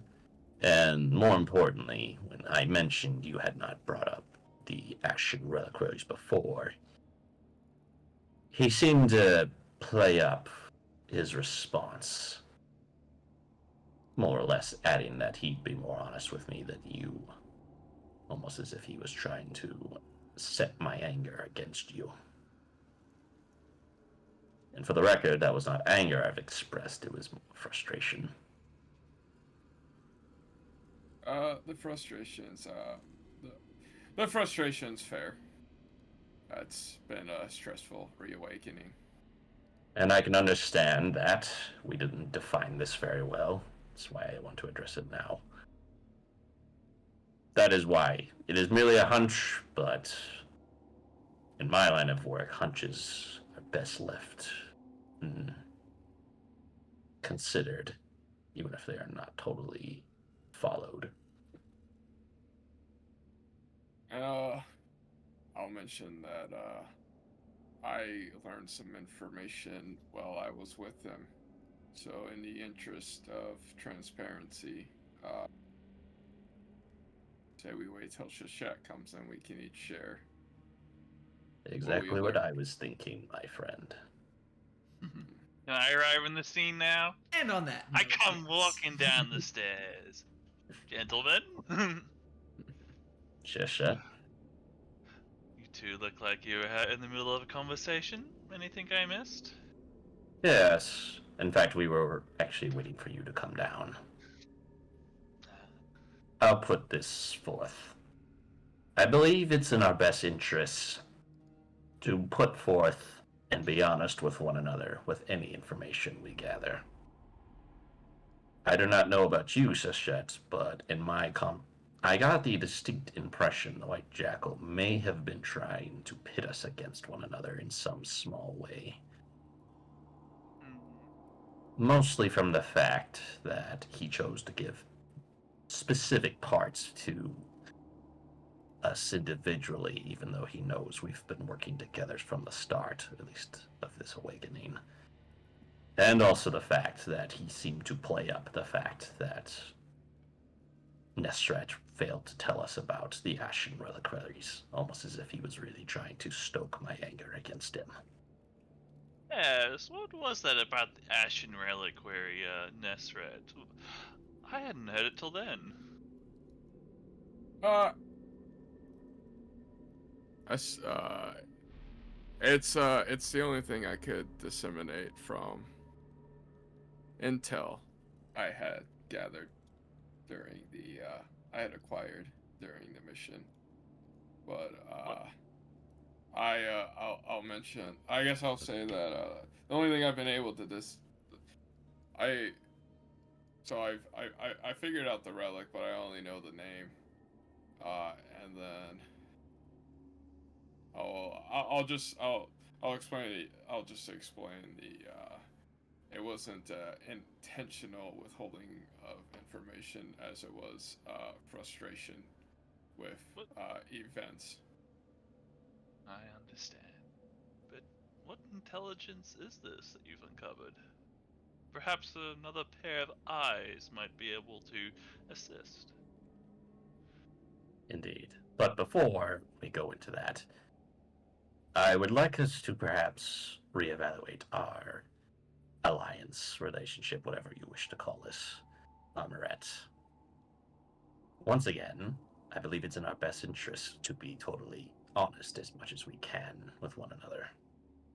If there's reason I told you the truth. Sorry, one more time. I've only ever uttered the truth when speaking to you two. Yes, but right now you are undoubtedly sitting on information that we do not know about, told you by the White Jackal. And no, I am not accusing you of intentionally withholding it. I haven't given you a chance to tell us. What I am saying is, we have those informations. Unless we have reason to, I would recommend us to tell us anything we learn about anything, so that we are all on the same page as best as possible. Clearly, when we didn't know about the Ashen Reliquaries, the White Jackal seemed to try to play that up. I'd hate to imagine if, and I don't perceive him to be as big of an enemy as some of the other entities we've seen or have yet to see in this city. I think it's in our best interest to not be blindsided again.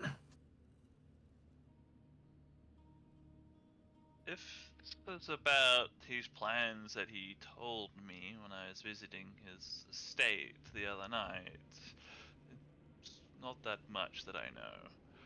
All I know is that he plans on turning Constantinople into a new IRM.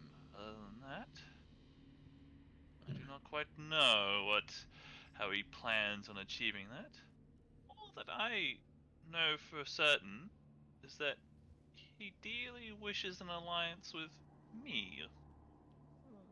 The two of you don't seem to factor into his grand plan.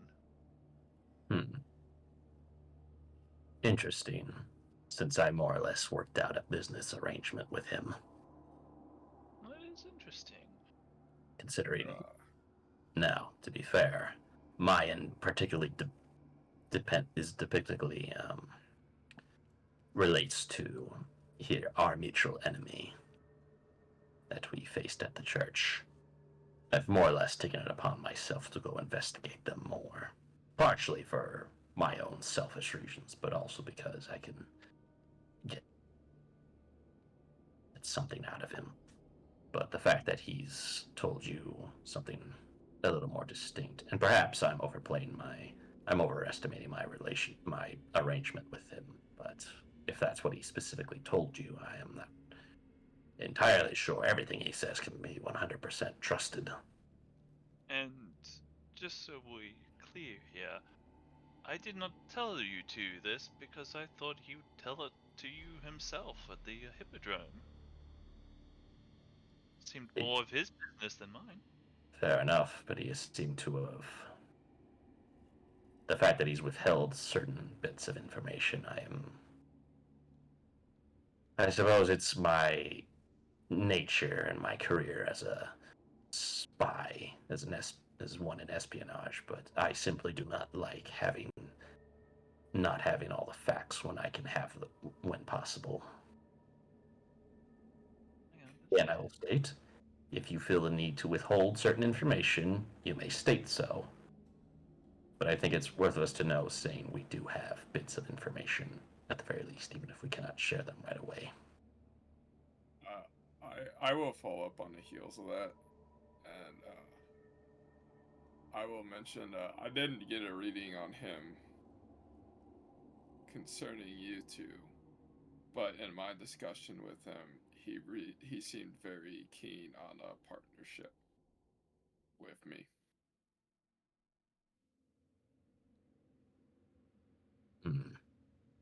To me, that's another piece of evidence. Yeah.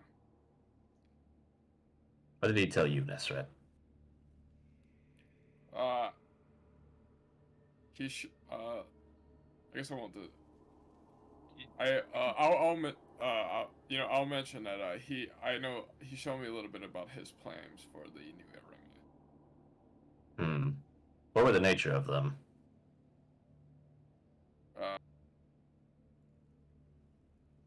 Trying to think of the best way to say this. Building social I'll structure. say he's I'll say I've seen the inspiration of his plans. I think that's a good way to say it. Does that inspiration bother you? I will admit I find it appealing. And I'll mention it. I'll mention that it's seeking something familiar. I see. Well, if you choose to divulge more, I'd be grateful, but I will accept that as enough. And then I guess what I'll bring up with in response to that is, I feel it is, I'll say I'll be honest, I am not the best at with hiding my intentions. Mm. But I will state that in this case with who we're dealing with, I think we should each maybe be a little bit careful about all the information we disseminate between each other as to continue to play into these the cracks in the Moret, if that makes sense.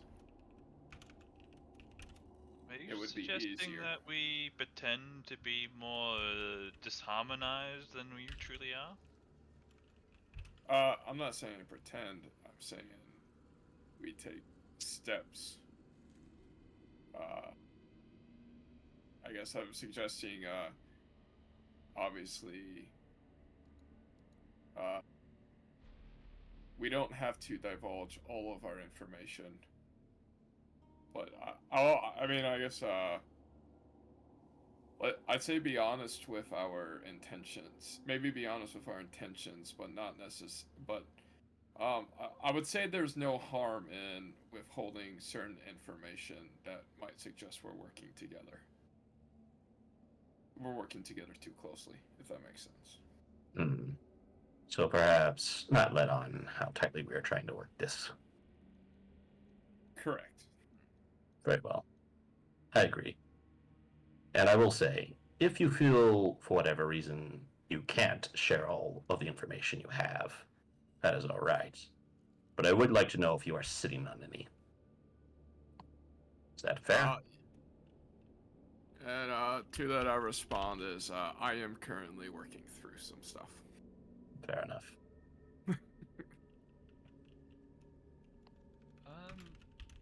Why Jackal, in my private time with him, told me of the method of crafting a talisman.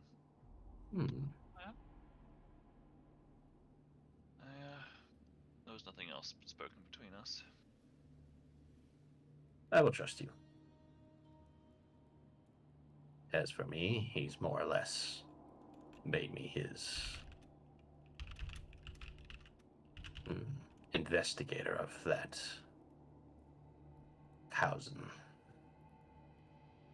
group we encountered. He set me on a few errands, a few points, although right now they're very big. I will also tell you this, Nestrat. He suggested I talk to your companion, given her gift of foresight. I'll mention that it seems that he knows more of us than what we believe him to. Indeed.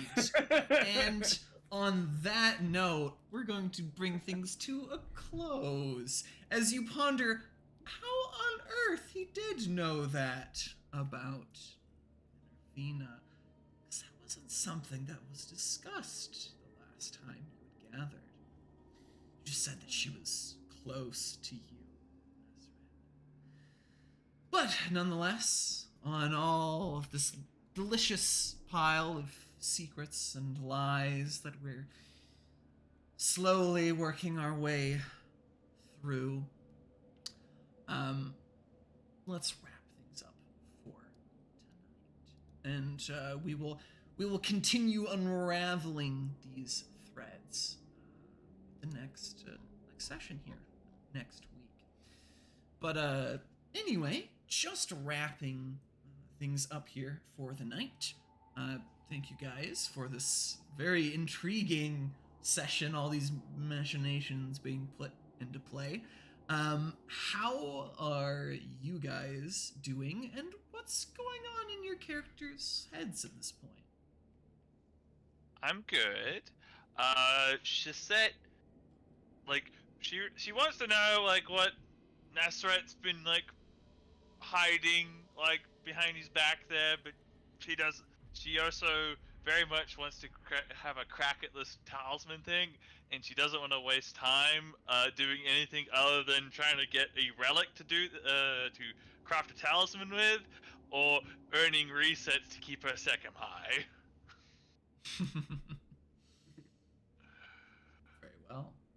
What about the rest of you guys? I'm feeling, I guess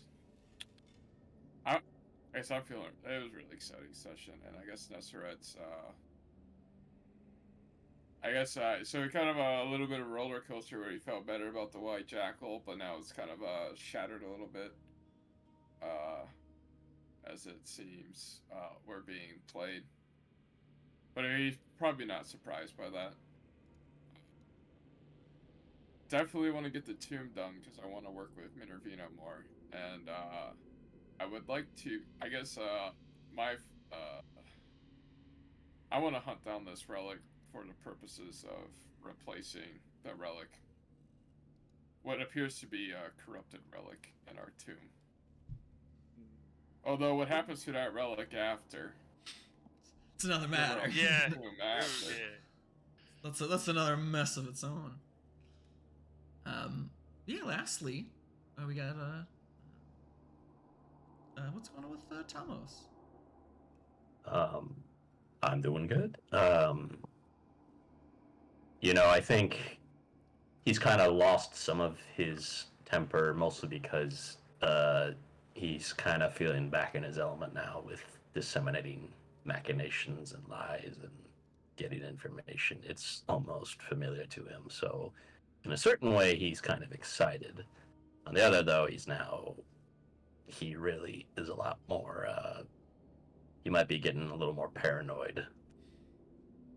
So he really wants to trust somebody, mostly because you have to get information from somewhere. But we'll see how that plays out. Yeah, we shall see. Well, anyway, thanks again for you guys for joining me tonight, and Thank thanks. you for running. You're welcome. Thanks to everyone who tuned in tonight, whether you've been with us before or you're tuning in for the first time. Thanks again to Onyx Path for having us on their platform, their channel here, and thanks to Tabletop Audio, as they're the background music for this chronicle. Lastly, just some shout-outs, some plugs for Onyx Path and the stuff that they've got going on. Again, there is the Onyx Path game night that is on the last Friday of the month. That's over at startplaying.games. So if you're interested in checking out some Onyx Path games and getting a chance at playing them yourselves, definitely go check that out. And also, there is crowdfunding going on right now for the Trinity Continuum Player's Guide over on BackerKit. I believe it is over at this point. I think they've raised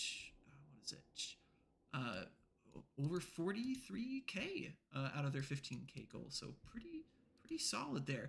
But if you are interested in that, or just interested in Trinity, they do have 2 actual plays this week. If you want to check those out, you can check the video for Trinity Divergence that was on Tuesday, or coming up there is Time and Space on Saturday at 2 p.m. EDT. So check those out if you are interested. Anyway, that has been session 13 for Oceans of Eternity, and we hope to see you guys again for the next session. Take care, and you guys have a good one. Bye.